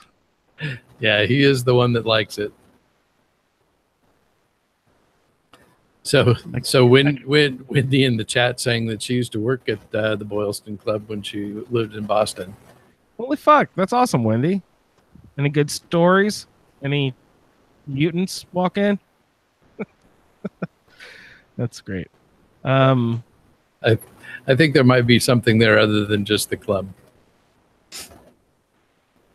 I don't know. Maybe she did work in the club. I don't get it. Are you saying she was up to something nefarious? I don't know. Have you ever been in the Boylston Club? Oh, in the game. Yeah. Oh yeah. I thought you meant the real one. I was like, no. Oh, the Boylston Club. Yes. Yeah. That's the one where they're all drinking the wine. Yeah. Right? Drinking The poison yep. wine. Yep. That's yeah, and they have it was like a New Year's party. Not a New Year's party. What was it? Did they know? it There's something the terminals led you to believe that they knew the bombs were going to fall or something. There's something like that. That's it. Something I think weird. that's it. And then they had a big party, and everyone drank the. Yeah. Yeah. The poison wine. Mhm. So they're like the upper crust, and they knew the war was going to happen before it happened, and they had a party for it. A goodbye to the world party, or they had the party after the bombs fell because they knew they're going to kisses their ass goodbye. I don't know. Something weird was going on. I think it was before the bombs fell, but I don't remember. Craig said something about getting mistaken for a robot too. Oh no, I think he was talking about Codsworth. Ow. I thought he was going to work a synth angle or something in there too. Sorry, I just cut you off. You're going to say something else about the. No. No. Sweet, Craig. Thank you so much for jumping onto this season. Looking forward to hear more about the tasty adventures of Mary McFly. We will hop on to Spade from one of our favorites in the group, Freighter. Hi, Freighter. Okay, hello there. This is Freighter. And I am submitting my feedback about my rolled character, Spade. Yeah, so he's a male. Typical followers of Curie and Piper. Those are both easy to max out. So that won't be much of a big deal. Minutemen, that's an interesting faction. Never really liked them, but that's not a problem either. Yeah, the stats are kind of weird for me. Definitely not a normal character for me to play. Strength of 3, Perception 4, Endurance 3, Charisma 6, Intelligence 3, Agility 6, and Luck of 3. Kind of the opposite of what I would normally do. I like my strengths, endurance, and luck. So yeah, I kind of chose to make this character sort of a burnout stoner. Kind of sounds like one, doesn't he? Spade sounds like kind of a stoner name to me. But I think that'll make it a fun character too. He can kind of fumble his way through conversations like an idiot and somehow still come out with people liking him. Yeah. For the perks, what I got? Armor. That's all right. I don't normally focus on armor enough, so that'll be fun to play with. Demolition Expert is definitely one I've never done before. Never cared for explosives. That's different. Life Giver. That was certainly some of the first perks I've taken so far, because holy crap, does Spade suck. Really good at dying, though. Cat Collector. Kind of useless after about level 20. Whatever, it's helping out for an easy start. Medic. Yeah, that's definitely a good one for a weak character. Sneak is one of my favorite perks. And Bloody Mess, definitely a must-have perk right there. But no Vans this time, so well, I'll just have to elect to take it myself, won't I? Yeah. Anyway, I'm not as good with the role-playing part of this as some of you guys, but I'll certainly make my best out of this one. Hopefully I get a chance to post some screen caps and maybe some videos later on. Cool. Thank you. Bye. He's got to be fucking just pulling my leg, right? He said the Minutemen, he doesn't like the Minutemen? Oh my God. Good job, Freighter. There you. And Sarah, that's something that I didn't really catch when we were on the podcast, because I think it was the one when I was on the phone up in Michigan. But when I was listening to it, editing before I posted it, I thought I heard you say some like sacrilegious bullshit, like you like the Brotherhood of Steel or some nonsense. No, I hate the Brotherhood of Steel. When did I ever say that? I thought I overheard you saying that when I was editing the podcast. So, okay. I don't Maybe- appreciate spreading rumors like that about me. It was probably me. I like the Brotherhood of Steel. Of course you do, Ray. Ray likes that. That'll be fun to play as stoner characters. He said it's sort of like a likable idiot stumbling through conversations, doing stupid stuff, but still coming off with people liking him anyway. That was funny. He has sort of a little bit of an even roll. There's nothing too low, nothing too high. His highest two rolls were 6s of charisma and agility. So I thought that kind of worked with the charisma, at least, sort of like a shaggy character from like Scooby-Doo style. He's like a likable dude or whatever, but like constantly fucking shit up. And he said Caps Collector isn't useful after like level 20. Has anyone actually gone through the pain of collecting enough caps to afford something like the Mantis Greaves, or there's specific items in the game that are always like 20,000 caps for some fucking stupid reason? You guys ever bothered to get that sort of thing? Nope. Freighter, use that cap collector. Go get the Mantis Greaves and stuff. Yeah, we want to know. Do it for science. Because I looked at them and their perks are not worth fucking 20,000. I'm like, who would do that? It's so stupid. It might be amazing. It could be. Who knows? It tells you what the stats are, so we know. That's who knows. True. That is true. He mentioned he didn't get Vans at his role, so he's going to have to work that in. He's such a deadpan. I can't tell if he's serious. I was about to say, I think that's a joke? Question mark. He's so straight laced with it. It's crazy. Is that sarcastic of the Minutemen and the Vans, Freighter? I can't tell. You seem to play the game exactly opposite of me, or you're just giving me a hard time. It might be just you might just play the game exactly opposite of me, which is totally sweet. Great. Awesome, Freighter. Really good job, buddy. Like he mentioned, he's not a role. He doesn't do the role playing as much. I don't either. I generally just go to where quest markers tell me to go, and I just kind of stumble through stuff and play and have a good time. And but I'm trying with this Bell character to build a little bit of a, do it like you guys do. Try to create a character and all that. That's awesome, Freighter. Thank you so much, buddy. We'll continue on with Jason. Hey guys, this is Jason. This is my first call-in to the podcast, so kind of excited. I'm probably gonna mess something up, so hopefully it goes okay.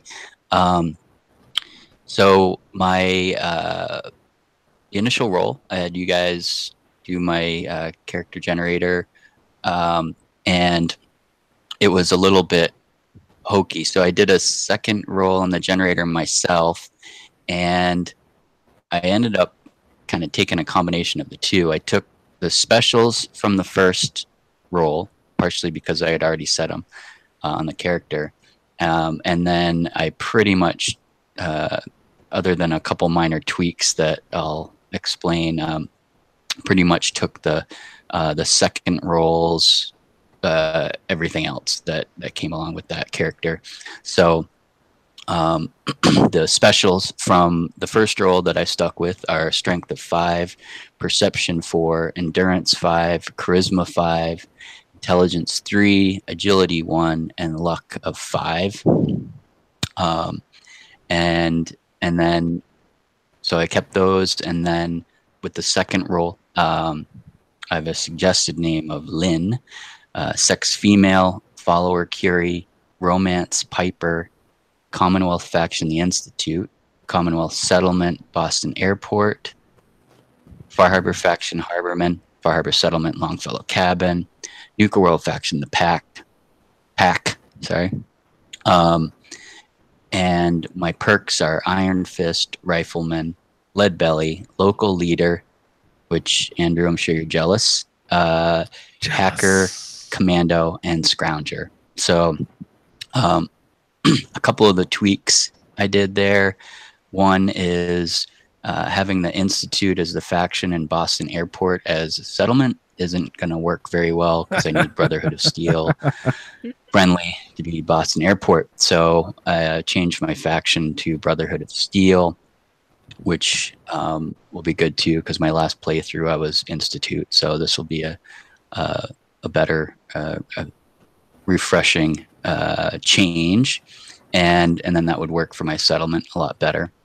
And then in perks, my Iron Fist, because it's with the rest of the perks, it's gonna look gonna be more of a ranged with ranged weapons, and Iron Fist would kind of be a waste of points. So because I'm a big fan of charisma, like I like persuading people.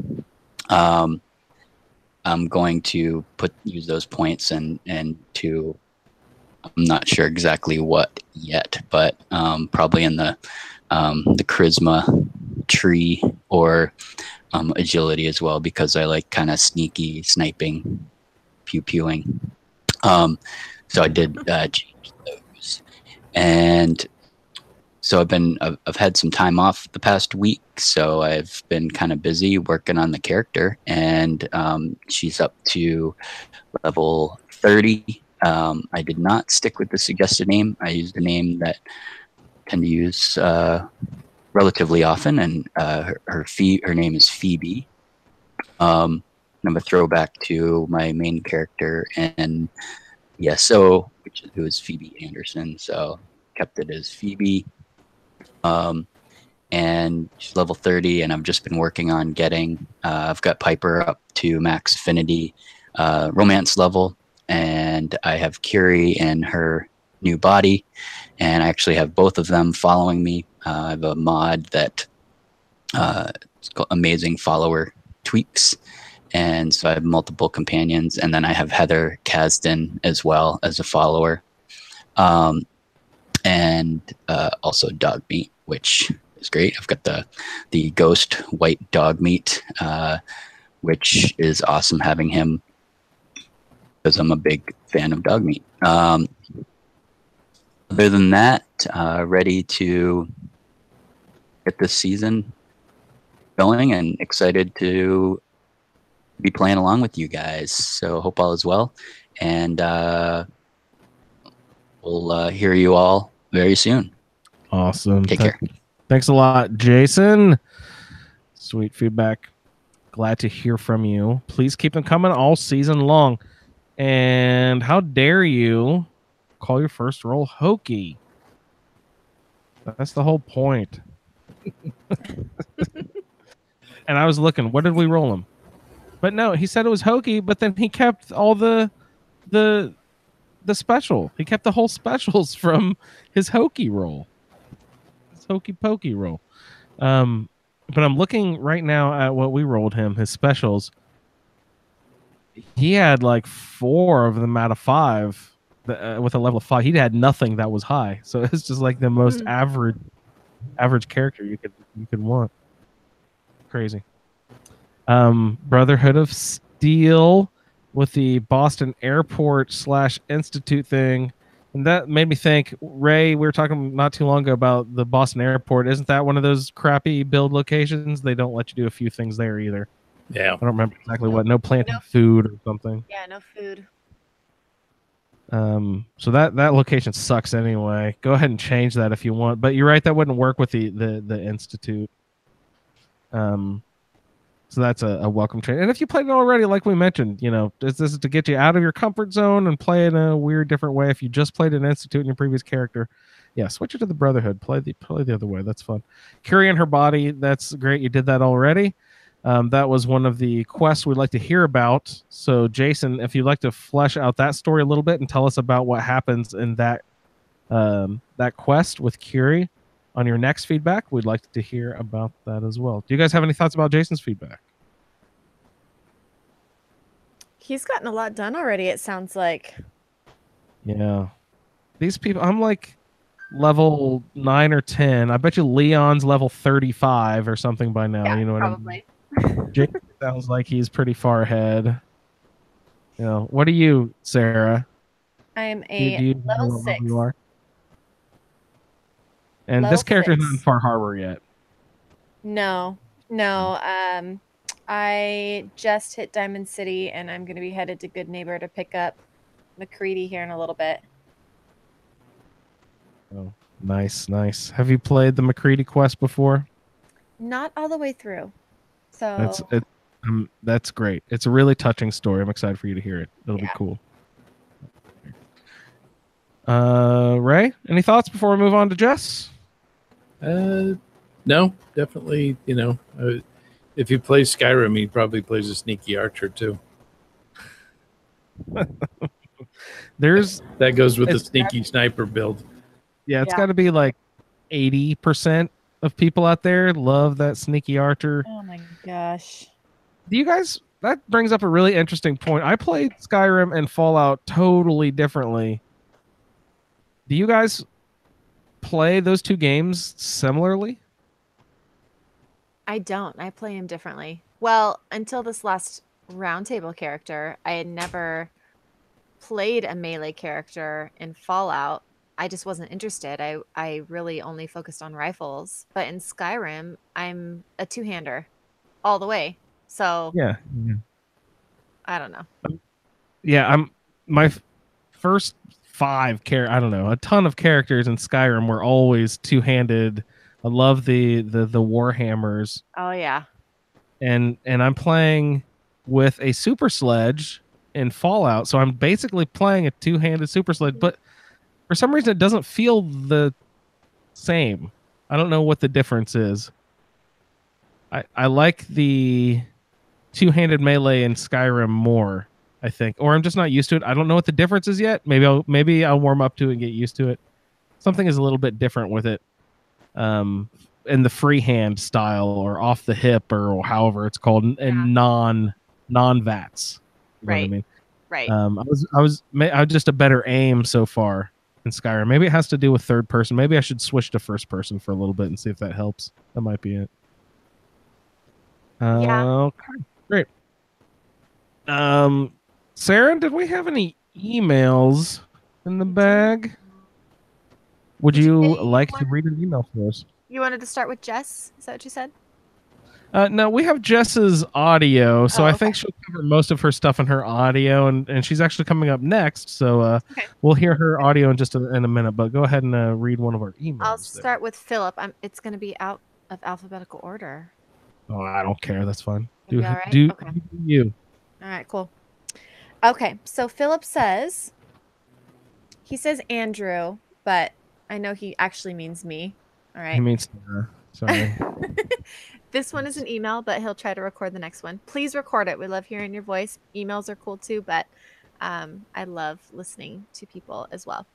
So he says, Dear Fallout Roundtable Season 6 Fallout 4 Best Quest Friends, my character, Valentina Romanova, is a product of the Advanced Institute Synthetic Science.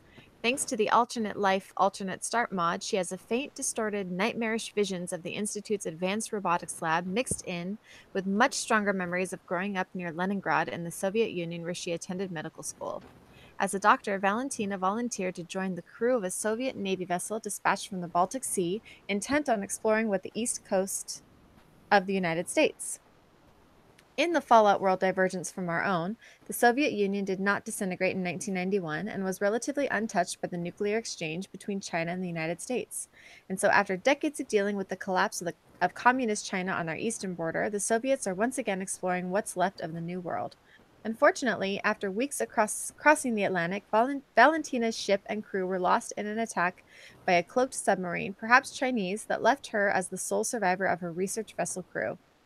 She swam ashore through the burning debris, washing up near a Children of Adam stronghold we know as the Kingsport Lighthouse, her new home. As Valentina struggles to survive in the Commonwealth, she finds herself at war with two visions of herself, as a dedicated Soviet doctor and scientist exploring an alien world, or as a failed lab experiment with hand-to-hand self-defense skills she never learned. Valentina Romanova's stats are Strength 5, Perception 2, Endurance 2, Charisma 2, Intelligence 4, Agility 7, Luck 4. Her follower is McCready. Her romance is Old Longfellow. and in parentheses it says an unrequited love. Her Commonwealth faction is the Minutemen. Kingsport Lighthouse. Her Far Harbor faction is Harbormen. Far Harbor Settlement is National Park Visitor Center. Her Nuka World faction is the Pack. Her perks: strong back. She is, after all, a very strong Russian stock. Pickpocket, toughness, black widow, medic, ninja, scrounger. So far, she's put a point in each perk and is now leveling up her charisma so that she can take the 2 local leader perks and establish supply lines and stores in each of her communes. I mean settlements. Phil. Awesome. And he included a great picture of his character. Oh, sweet. I will Put a see picture if I of her on can. Facebook, too. Sweet. Awesome. That's something we do encourage everybody. Post a picture of your character in the Facebook group, along with a little bit of backstory if you haven't already. We like to see all of your characters and hear all your backstories. Even if you're not doing sending in feedback, but you are doing a play along.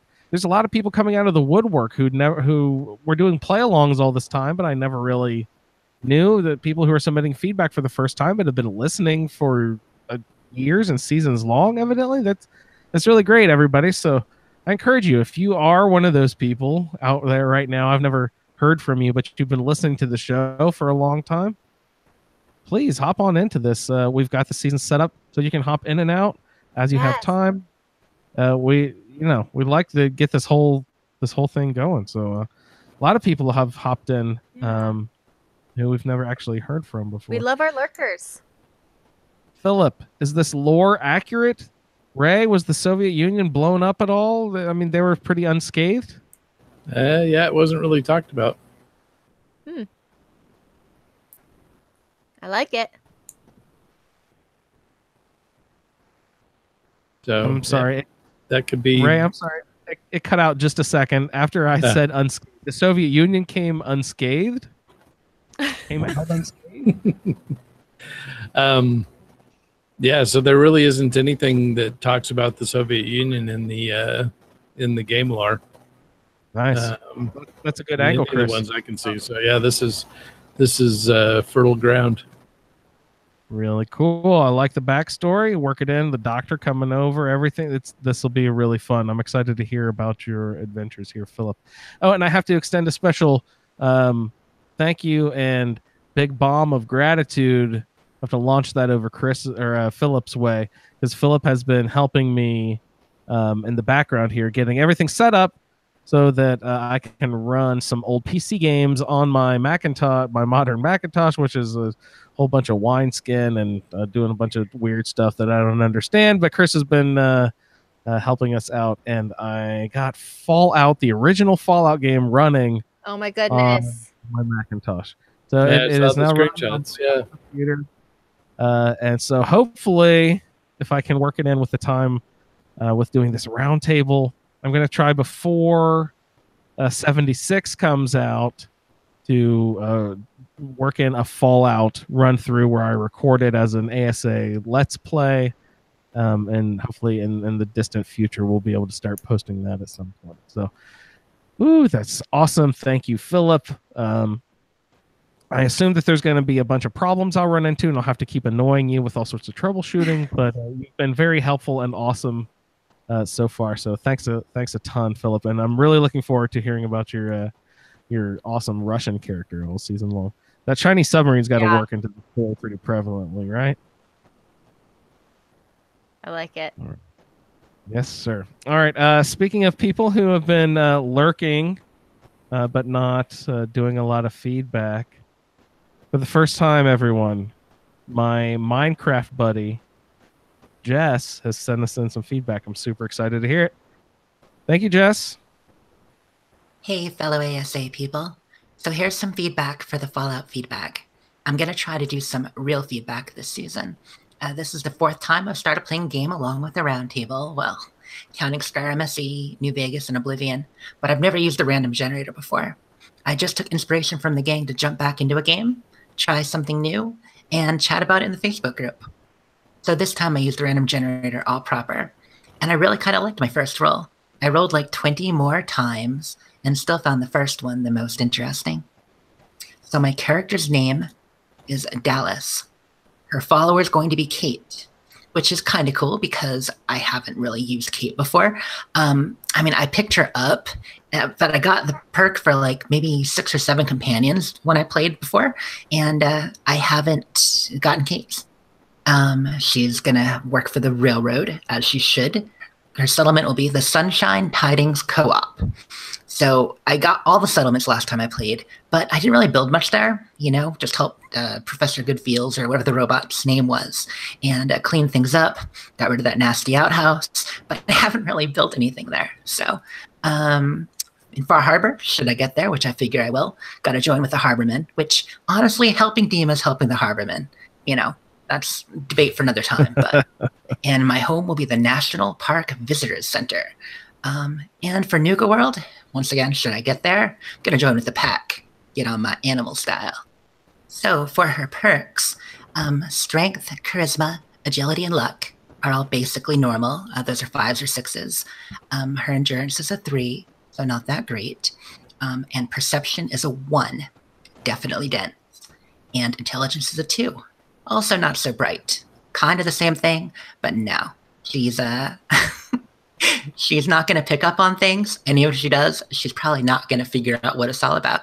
On perks, we have blacksmith, awareness, lead belly, so she can eat and drink what she wants, party boy or girl, once again, so she can eat and drink what she wants, vans, which I haven't used, even though I know it's kind of a running joke for the group last time, sneak, and idiot savant.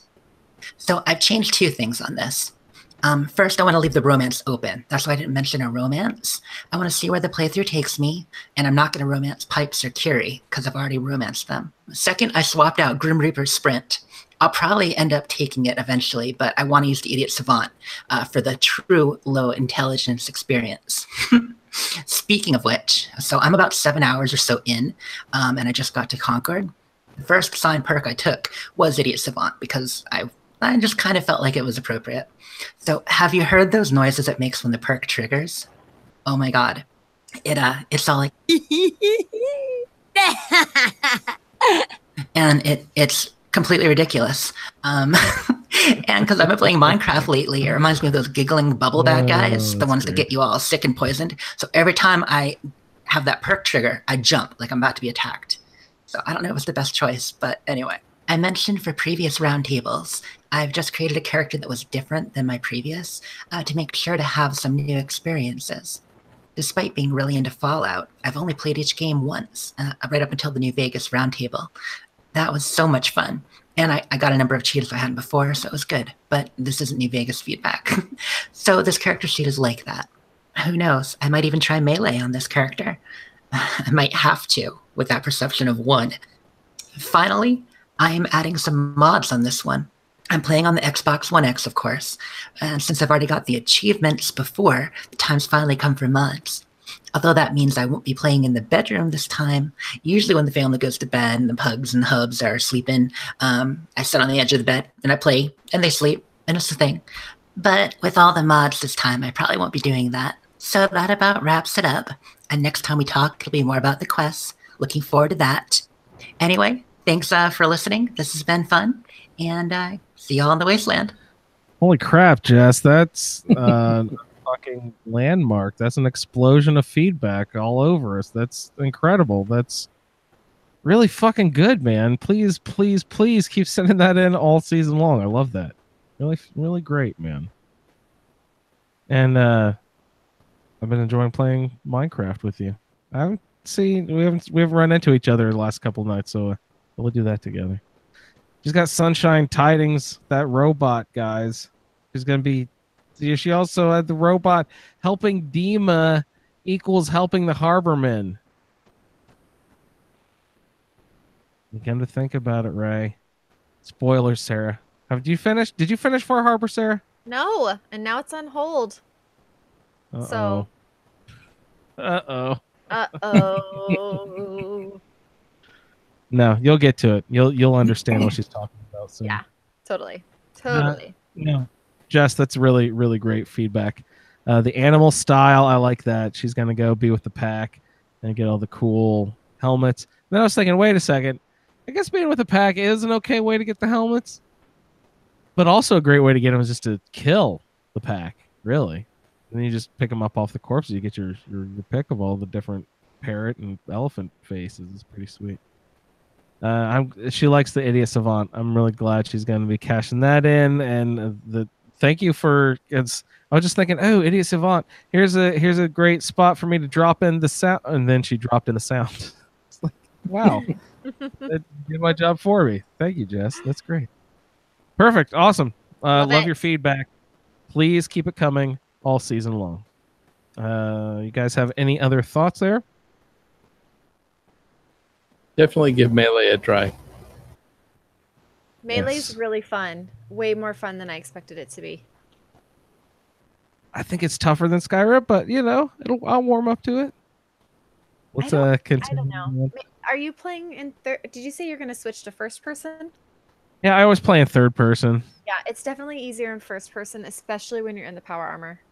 Yeah, I've always noticed it's easier to click on doors and pick up stuff in first person instead of third person. It's like they programmed the game in first person and then they slap a third person version into it, and it's never quite as accurate as the first person view. Yeah, I find that at least. Great, Jess. Thanks so much. Josh, hello. Hi, this is Josh from Idaho with my random roll character for the next roundtable. Let's see. So I rolled a male character. His name is Batty, Batty. So I thought he got that nickname because he has huge ears. So I made him have some pretty big ears. The follower that I drew was Nick Valentine, which I always like doing Nick's quests.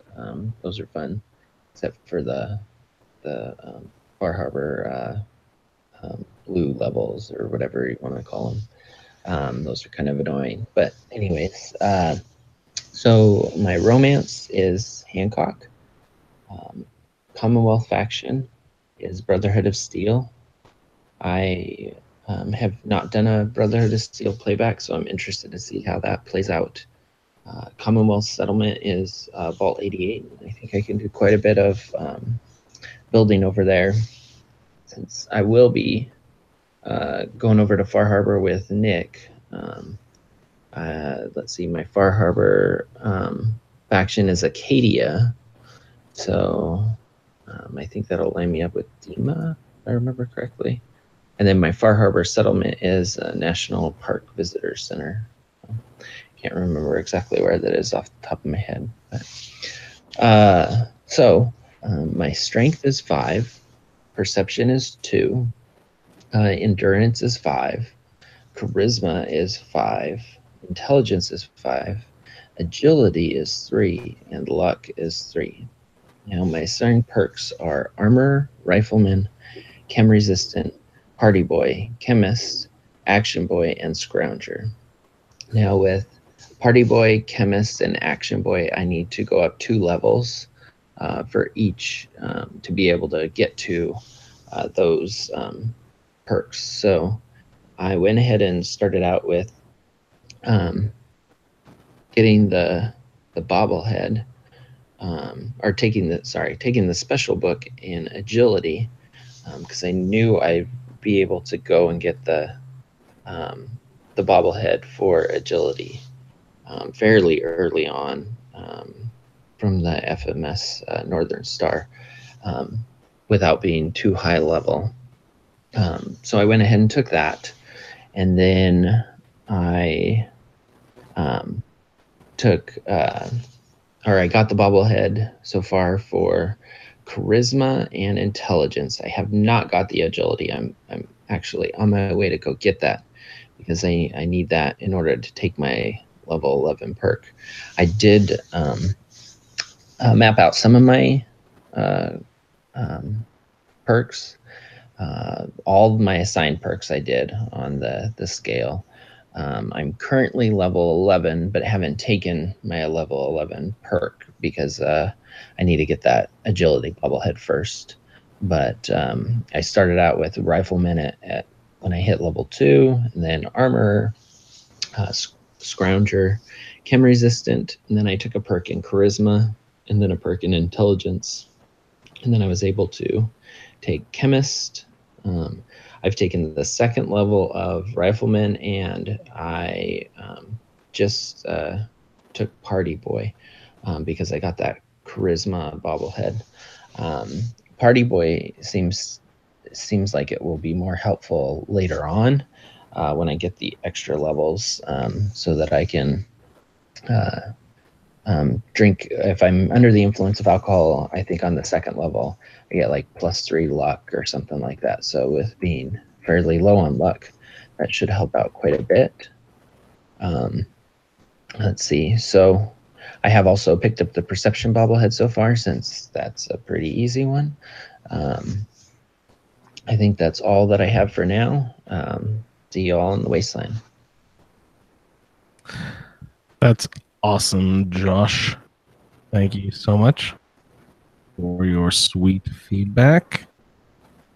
And, dear sir, we hope you are getting along okay. I think you said in your email that you are recovering nicely. Are you still off of work and such? Like, what sort of recovery period do you have? Are you still being a lazy bum, sitting in bed for weeks on end, just playing video games and eating Cheetos, or what's going on there, buddy? You're probably not drinking much beer anymore, though, right? Donating a kidney, or would that be liver? That'd be liver. You can drink away. All right, awesome, Josh. Batty Big Ears is gonna be sweet. Did he upload a picture? I forget. I haven't seen over in the Facebook group. If you haven't already, or if you did, Josh, bump up your post again. I want to see Batty Big Ears' picture. That sounds sweet. Did he get assigned Vault 88 as a settlement? He said. Did we include Vault 88 as one settlement? I don't remember. I don't I don't think so.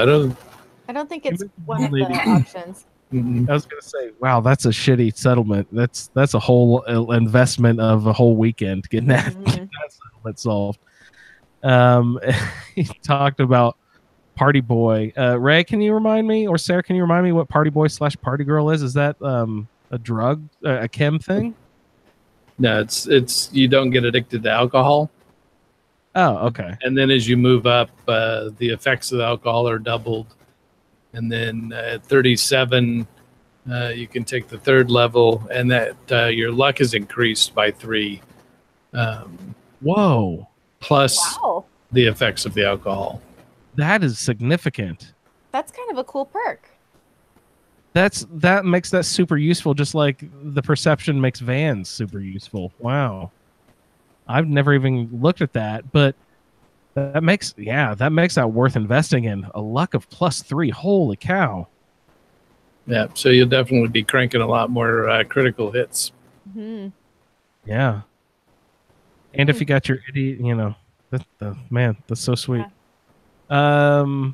Josh, thank you so much for your great feedback, sir. Any other thoughts here? We will move on to Leon. G'day, Leon. G'day, this is Leon from Texas, recording my backstory for my character for Season 6 of the Fallout Roundtable.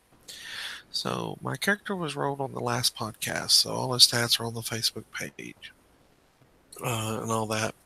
So I'm just sending in a kind of a quick recording for his backstory. I haven't really done any quest, built a little in Sanctuary, but that's about it for now. So Davis is a ex-spec op character who then became a spy. Think of him as a sort of a James Bond meets Denzel Washington with the Equalizer. And kind of put those two together.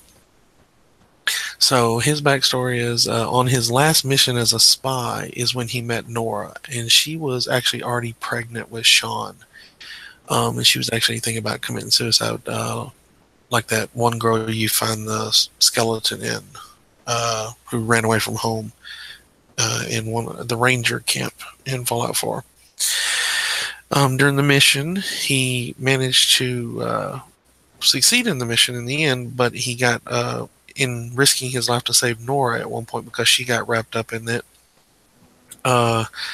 He wound up having sort of a bomb go off real close to his face, and it disfigured his face really bad, which meant that he could either have some sort of plastic surgery, or he could just go ahead and retire. And so, since him and Nora had fallen in love during the course of the mission, typical James Bond type stuff. He decided to retire, and so him and Nora moved to the Commonwealth because Davis is a big fan of Nuka Cola, and he wanted to be near Nuka World so that eventually he'd raise Sean as his own, and they'd eventually go to Nuka World and stuff. But the other reason why is because he was a spy, and he knew that the world was a lot closer to nuclear Armageddon than a lot of people wanted to admit. And he knew that Vault-Tec had several vaults in the Commonwealth area, so he wanted to be close to one. Now, he did not know about the vault projects and the special experiments and stuff. He knew there was some rumors, but he still wanted to be close to a vault, so that's why he was so close to Vault 111.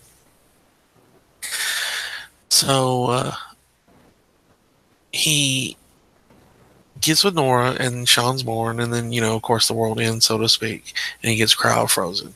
Now, so the way I'm playing it is I'm going to add a couple of skills besides the ones that I rolled. I'm going to add lock picking and Black Widow, because James Bond type stuff, and then at least one rank of science, just because some of the gadgets and stuff you can get in James Bond movies type thing.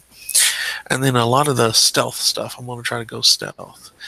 So my last couple of characters, I've really done a lot of power armor stuff. So I'm going to avoid power armor this time around. Other than like the suits, you have to get. I still might collect them, but I'm not going to use them when I'm questing. Sad to say, no jetpack this time around, which is sad, but oh well. The main thing is the reason why I have the story that Sean isn't Davis's son is so that it he's upset that Nora died, and he's very unhappy about that because she was the only woman he ever really truly loved. So he's going to definitely be sort of a love him and leave him type character. I rolled Old Longfellow as my romance, but I believe somebody said that he couldn't actually be fully romance, so I'm probably just going to be like a buddy with him. McCready's supposed to be my follower, so that's kind of cool, mercenary type thing. Probably since I'm wanting to do some mods this time around, so I downloaded 2 follower mods. I want to mess around a little bit with them. Supposedly they're romanceable too, so I might romance them to see what happens. Then again, I might not. Depends on what their story's like. So we'll see, and I'll just get back with y'all on that. My faction I rolled was the Institute, so eventually he's going to, get to the Institute, and he's going to find Sean, and he's going to, realize that the way he's going to play it off is that, he understands why there needs to be somebody in charge, and the Institute's what's kind of left of the government of America, and so when he gets put in charge, he'll accept that, and he'll be like, I can do a better job kind of thing. I'm probably going to mess a little bit around with the Brotherhood of Steel, just because the military aspect would appeal to Davis from his backstory. The Railroad, I'm not going to embrace. I won't use them more than I have to. Minutemen, it just really depends. I'll probably work a little with Preston, but not a lot. It just kind of depends on how that flows. And then go from there. I've got 23 mods running right now, which I know is not a lot, but for Xbox, whatever. But this is my first time playing with a lot of mods on the Xbox. So overall, I'll get back to y'all when we start doing the quests and stuff. Have a good one, and see you in the Wasteland. He's not doing mods and stuff. That's really interesting. I'm also taking a break from mods because I'm going achievement hunting. Leon, do you have all the... I assume Leon's have all the achievements before he started modding everything. All right, Leon. Probably. I like his description of his character used so many abbreviations. It's just like, he's an X-Spec Op by...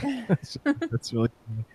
That's cool. He makes him sort of like the step parent, so Yeah. that's a good way to sort of like have the kid, sort of like have it not be nearly as important.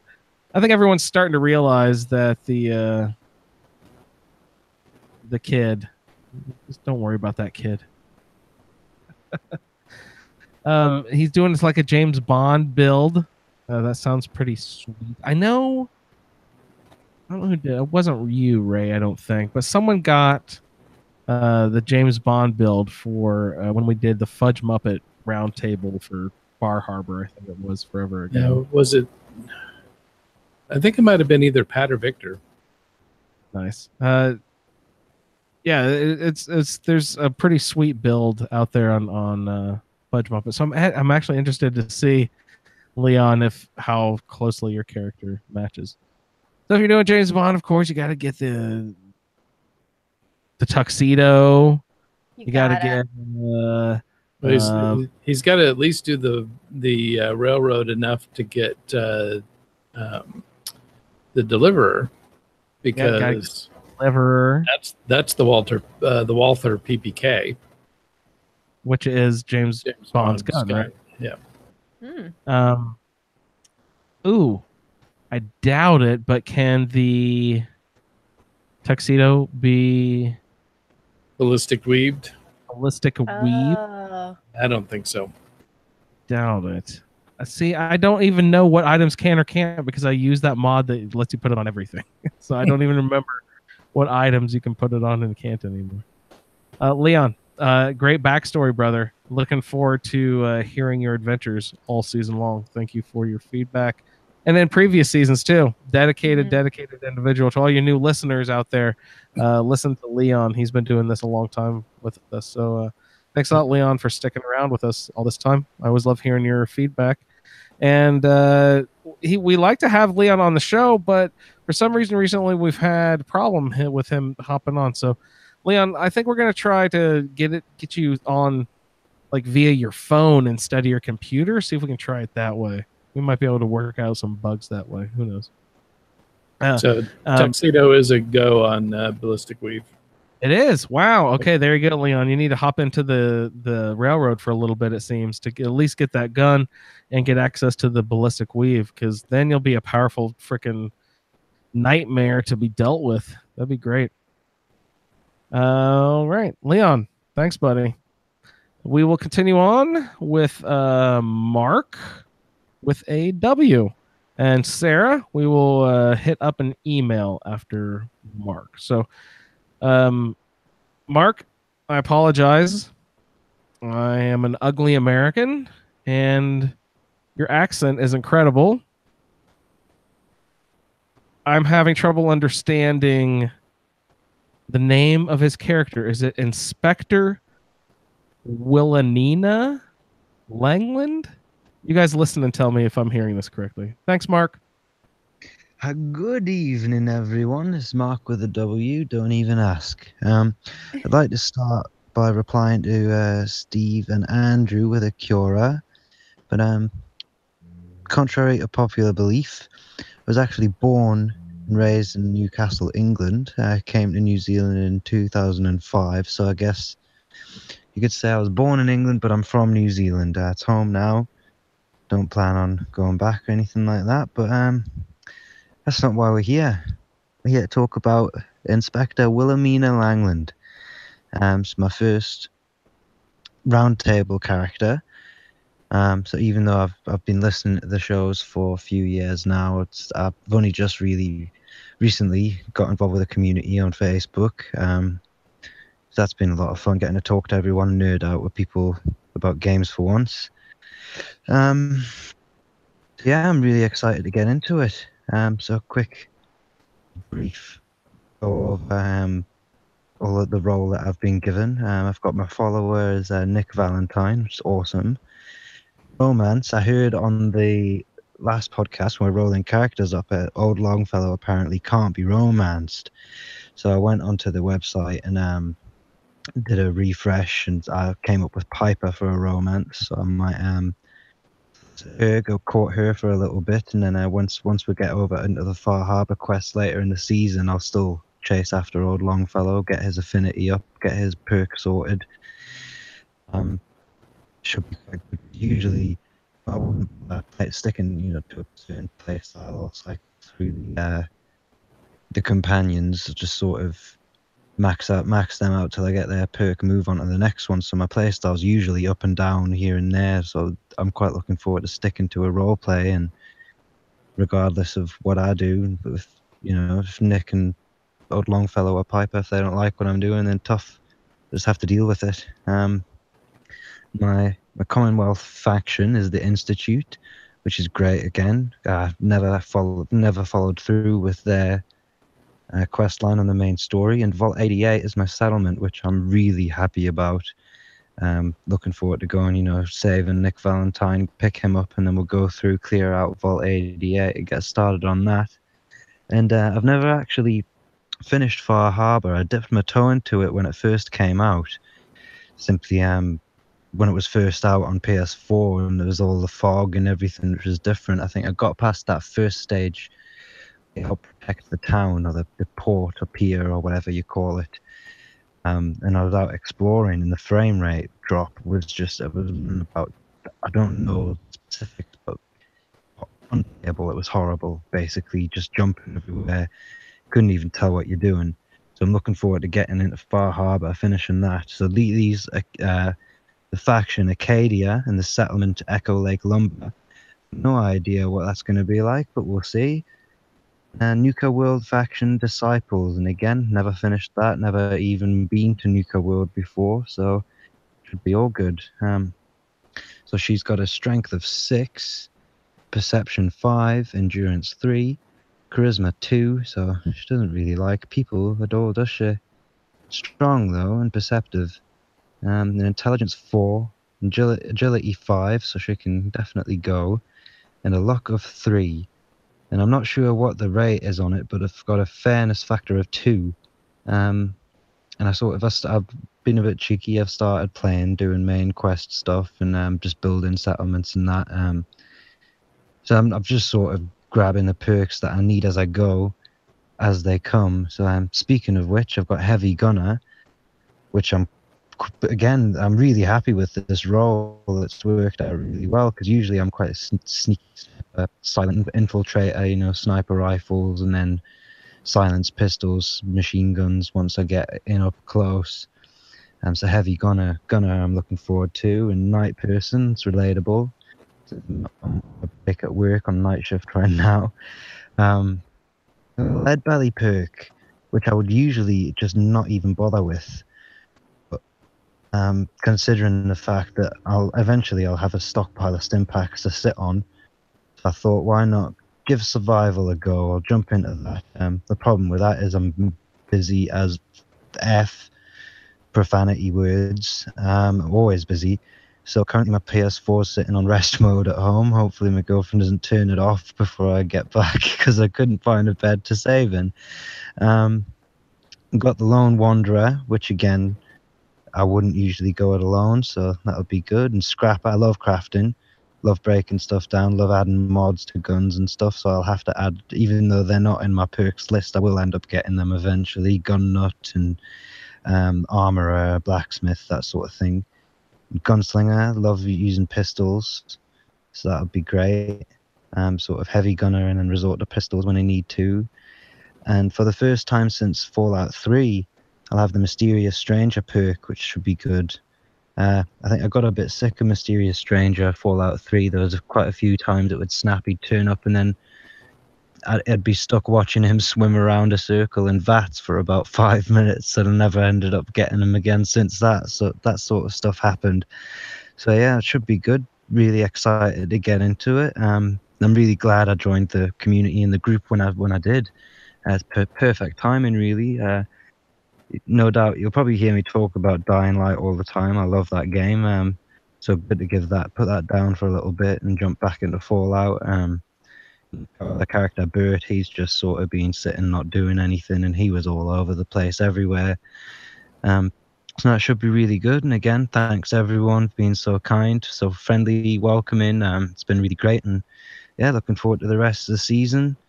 I would like, once we get into the quests and stuff, I would like to do something a little bit more creative with how I present my feedback. And, I can't do the best lady impression voice. So if there's any ladies in the group that wouldn't mind doing a little bit of voice acting for us, feel free. Please give us a shout, send me a message or something. Let me know you'd be keen to do it. Otherwise, I think I might come up with something a little bit different, bit entertaining. That's not just me blabbing on. Similar to I loved how Victor used to do his diary entries for Ginger.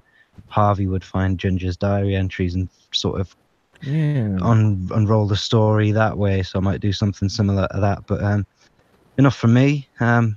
Look forward to hearing everyone else's feedback. Look forward to the rest of the season, getting into quests and all that sort of thing. So yeah, have a good night, everyone. Thanks very much. Bye bye. Great job. Awesome. W. Sorry, that's amazing. Looking forward to your feedback all season long. Glad you found us too.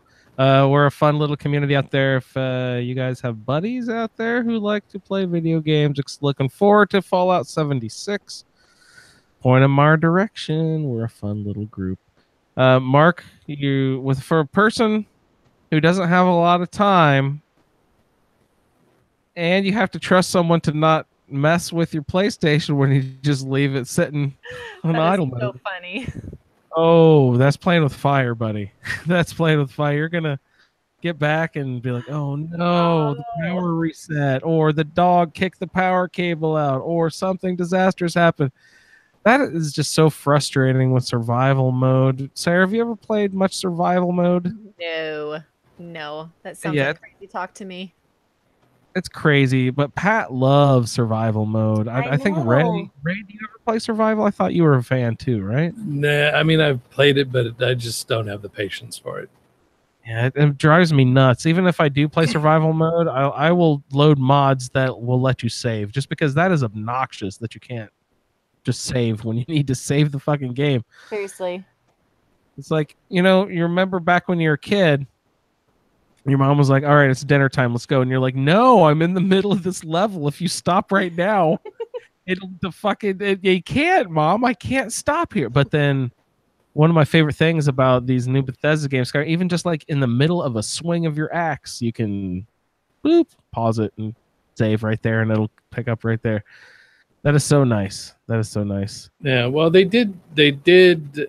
Fallout 4 has save on exit. So yeah, if you're in survival, you can exit the game, and it'll save, and it's a one-time use save. Even in survival. Yep. Yeah.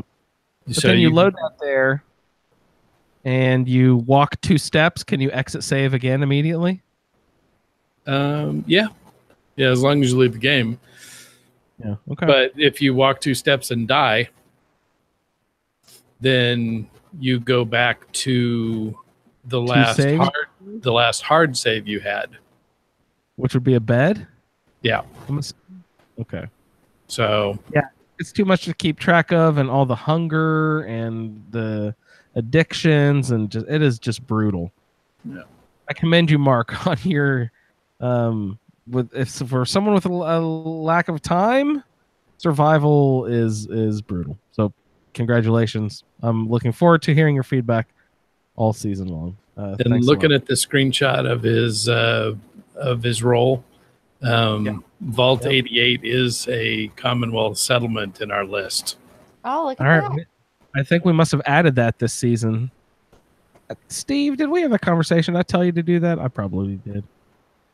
So I screwed you guys on your settlement if you have Vault 88. That thanks. That's an investment.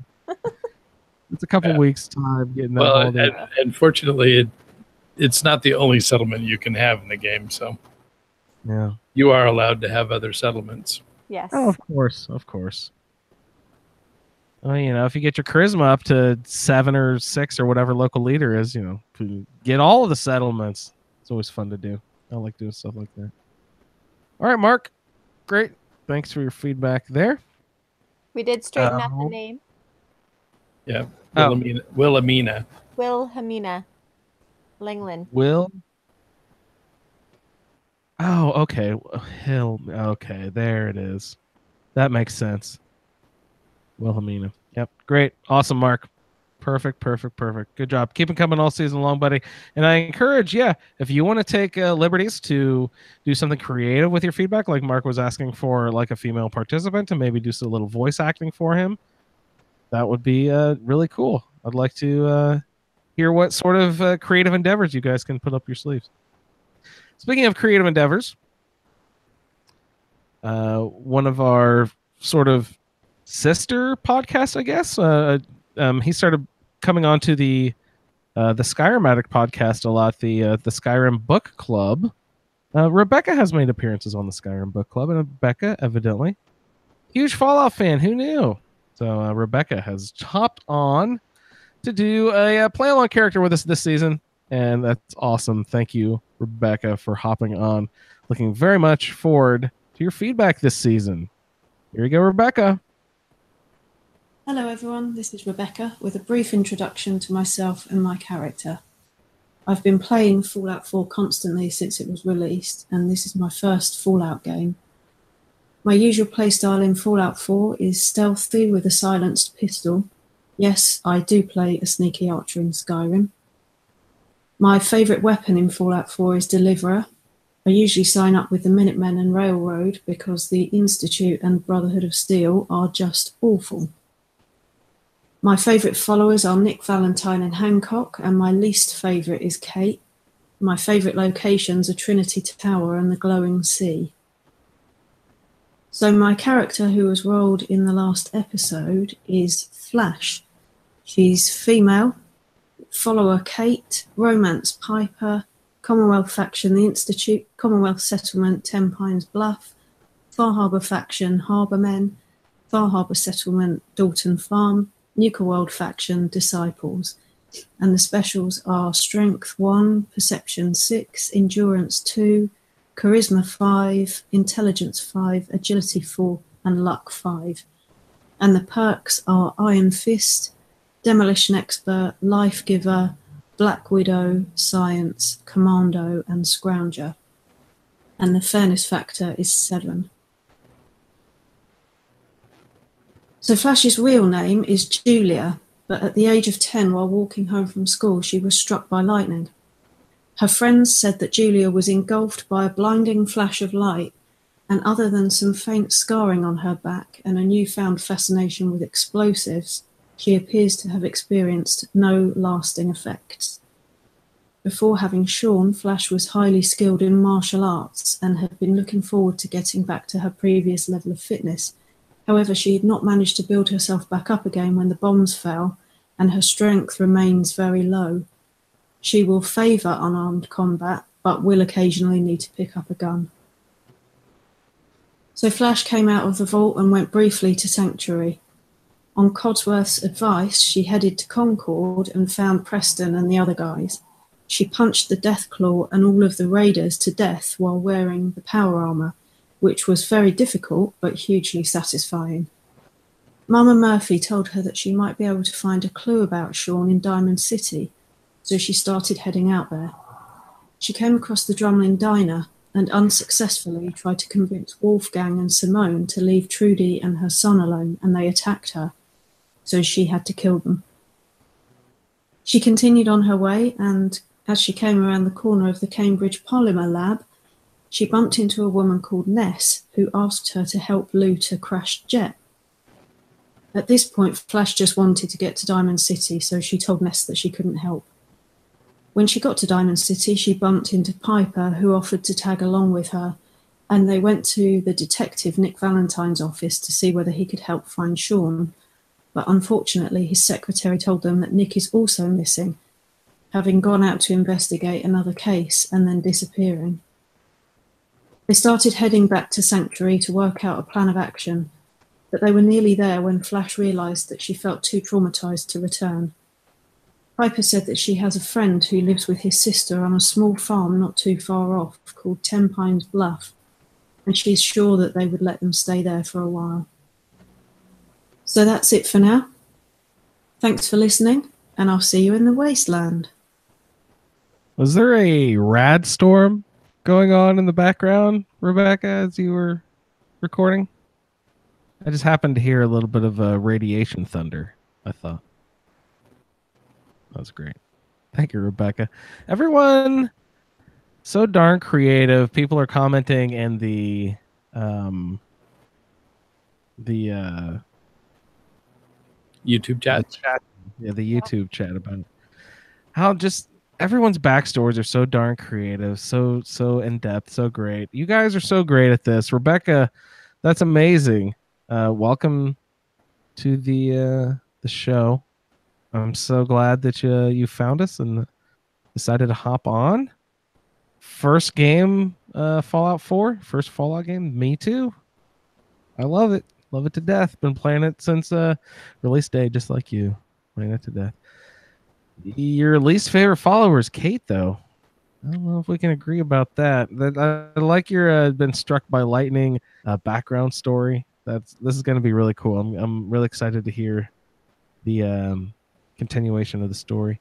The unarmed power armor attack seems like that could be a tough way to go about it. But you can't do a power fist and power armor at the same time, can you? No, you don't really need to. The punching attack and power armor is really strong. Oh, is it? Okay, I've never really done it much. Awesome. So that'll be fun. Yeah, especially if you have Iron Fist. Okay, there's probably a perk for on our. Yeah. And it does like the damage 20, 40, 60, 80% increase, all that. Yep. Like weapons. Awesome. That's great, Rebecca. Good deal. Well, it looks like we've got one more bit of feedback this evening from Steve. Sarah, did we cover email? Did we get one from Joe? Did we hit that one yet? We need to do the one from Joe. All right, let's do an email from Joe, and we'll close out the show with a few words from Steve at the end here. All right. Joe says, hello all. Here's my season 6 character role for James Hatfield.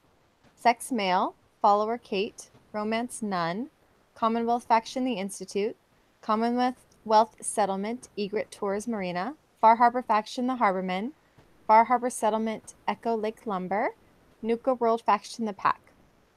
Special role was Strength 5, Perception 3, Endurance 3, Charisma 3, Intelligence 4, Agility 5, and Luck of 5.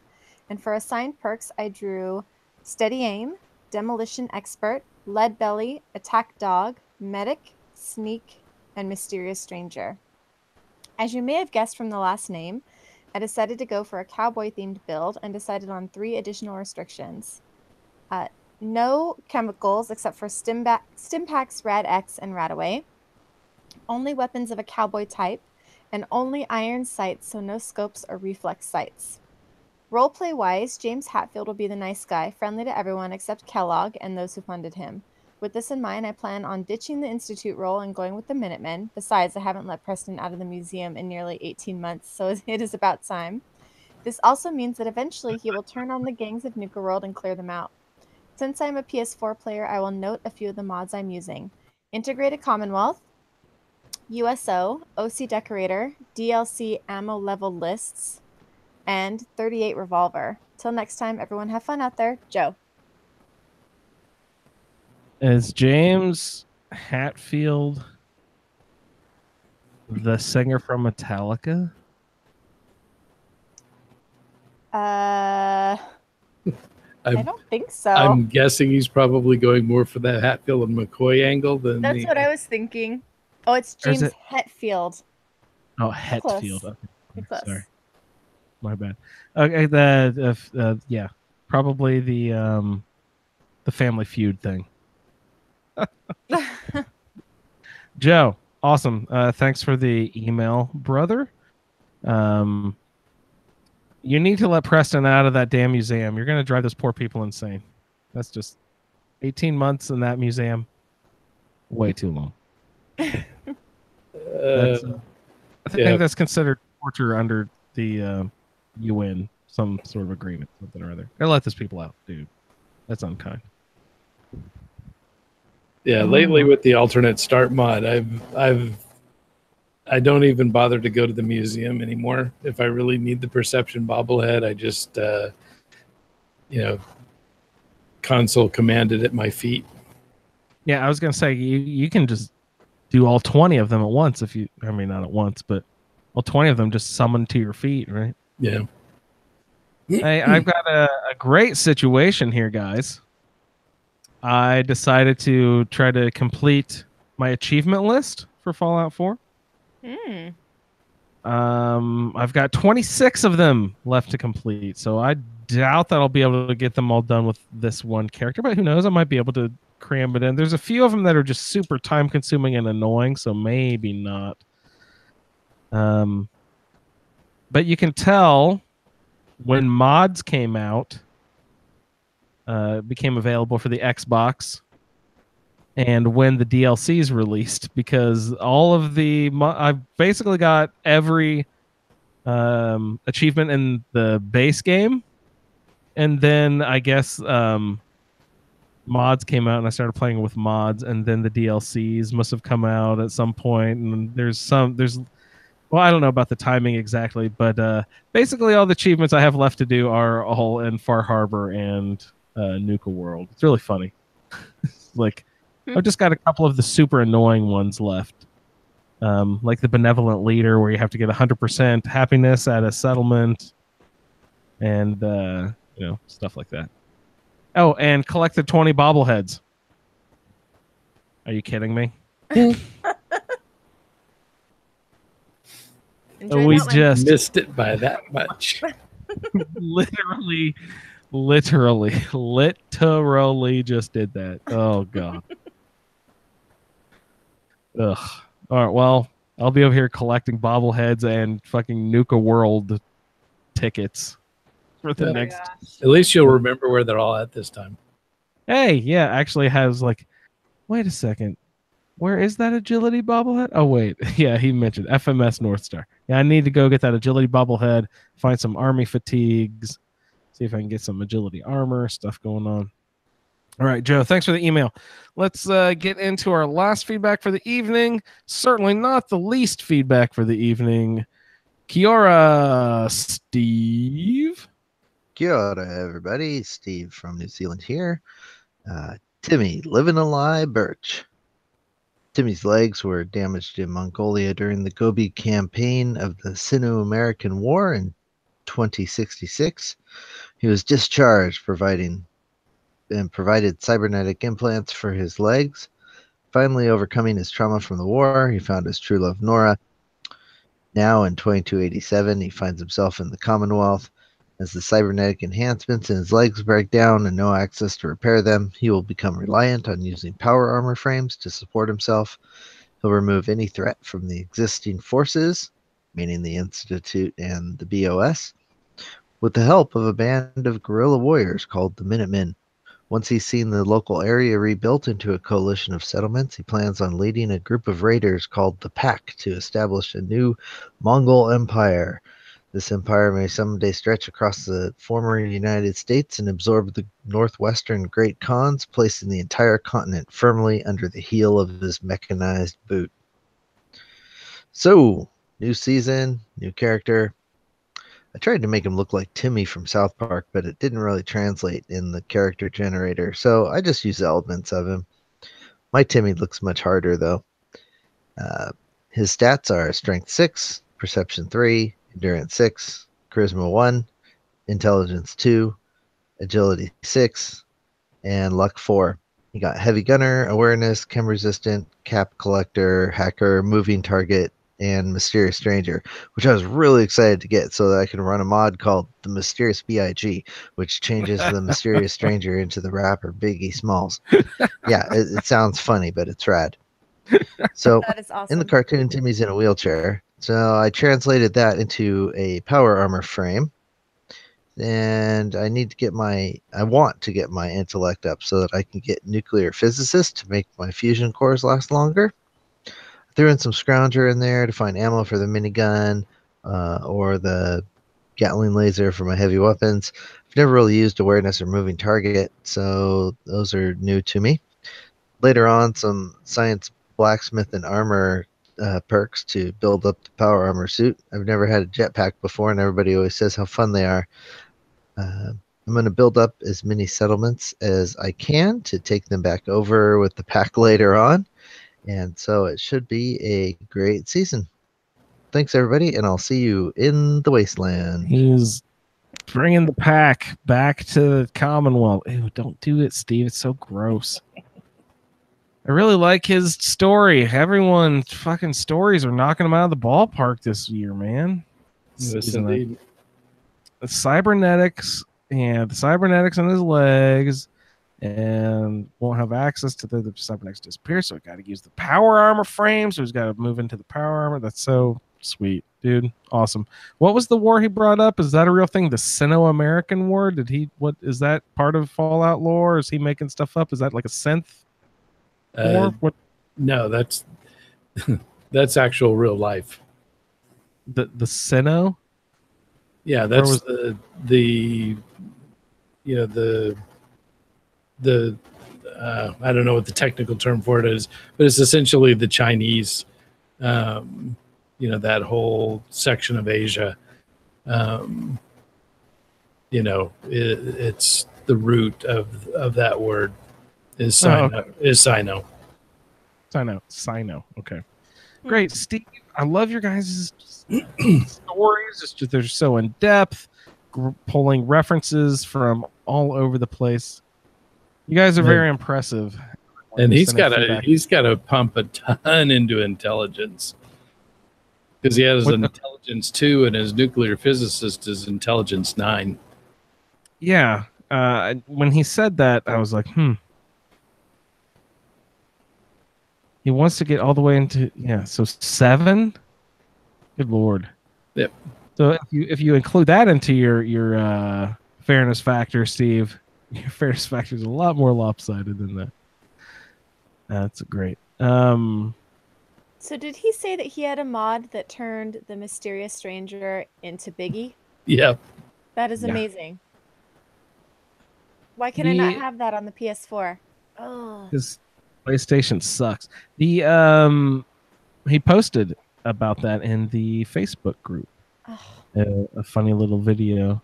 That's awesome. Or maybe he posted the link, and if you follow the link, it takes you to like a video on the screen. Really funny. Good stuff, Steve. Steve will actually be on the show next week. The quests that he suggested, that's what we're going to try to do this season, is we did a couple of polls leading up to the season and asked people what their favorite quests were, and people submitted their names, or the names of their favorite quests. And so we're going to try to pull those people on some of the episodes this season to talk about their favorite quests. But I kind of messed up, and Steve and I crossed signals, and I thought for some reason that all of the quests that Steve suggested were this upcoming week, but it turns out they're the episode after, and that episode he happens to be out of town on business, so I planned that really, really, really well. My bad, Steve. But anyway, so Steve's going to be on next week, and he's going to send us a nice detailed feedback about all of the quests that he suggested that he won't be on for. But Steve, great man. Looking forward to hearing about Timmy all season long with the power armor. I like you working in that. We sort of heard something similar to that. I believe there's a paladin or someone on the Pridwin, right, who needs to use power armor for that reason.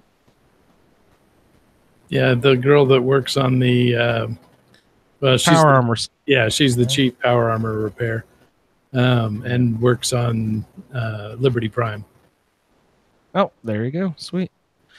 Oh yeah, you're right. I don't have much experience with these Brotherhood people, and I'm not too familiar with them. But it'll be fun. I'm going to do this Brotherhood stuff too. We're going to go play around with it and see how it's going. All right. We got our emails we got the emails covered. Philip, thank you for your email. Joe, thanks for the email. And all of our audio feedback people tonight. Wonderful batch of feedback. Everyone's stories are great.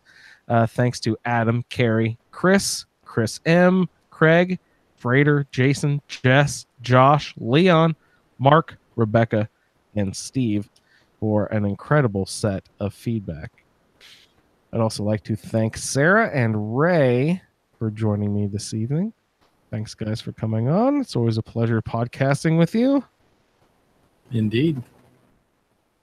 This has been a very wonderful set of feedback. Thanks, everyone, for submitting. And we will see you in the wasteland. Thank you for downloading this episode of the Fallout Feed Roundtable. If you are interested in doing a play-along character with us, the show can be contacted by emailing falloutroundtable@gmail.com. For the roundtable schedule, our Amazon link, and all other show information, please head on over to asapodcasting.com, where you will find the Fallout Feed, a Skyrimatic podcast, our YouTube channel, the Chatterbox, as well as other content. Once again, thank you for downloading, and we'll see you in the wasteland. And as my lovely wife mentioned there in our little outro music, you can find our schedule over at asapodcasting.com if you click on the Fallout Feed section. We did not mention what quests we're covering next time. We'll be going over Confidence Man, Diamond City's Most Wanted, and DB Technical High School. DB Technical High School is not technically a quest. It is a location, and there's a couple fun items located there. So go in and find some fun clothing items at the DB Technical High School. And Diamond City's Most Wanted is a pretty fun sort of Radiant style quest, I believe. I think Steve submitted that one. So Steve will be on next week to explain how that one goes. The Confidence Man, really fun quest. Everyone have fun with that. We'll hear about that one next time. Thanks a lot, everybody.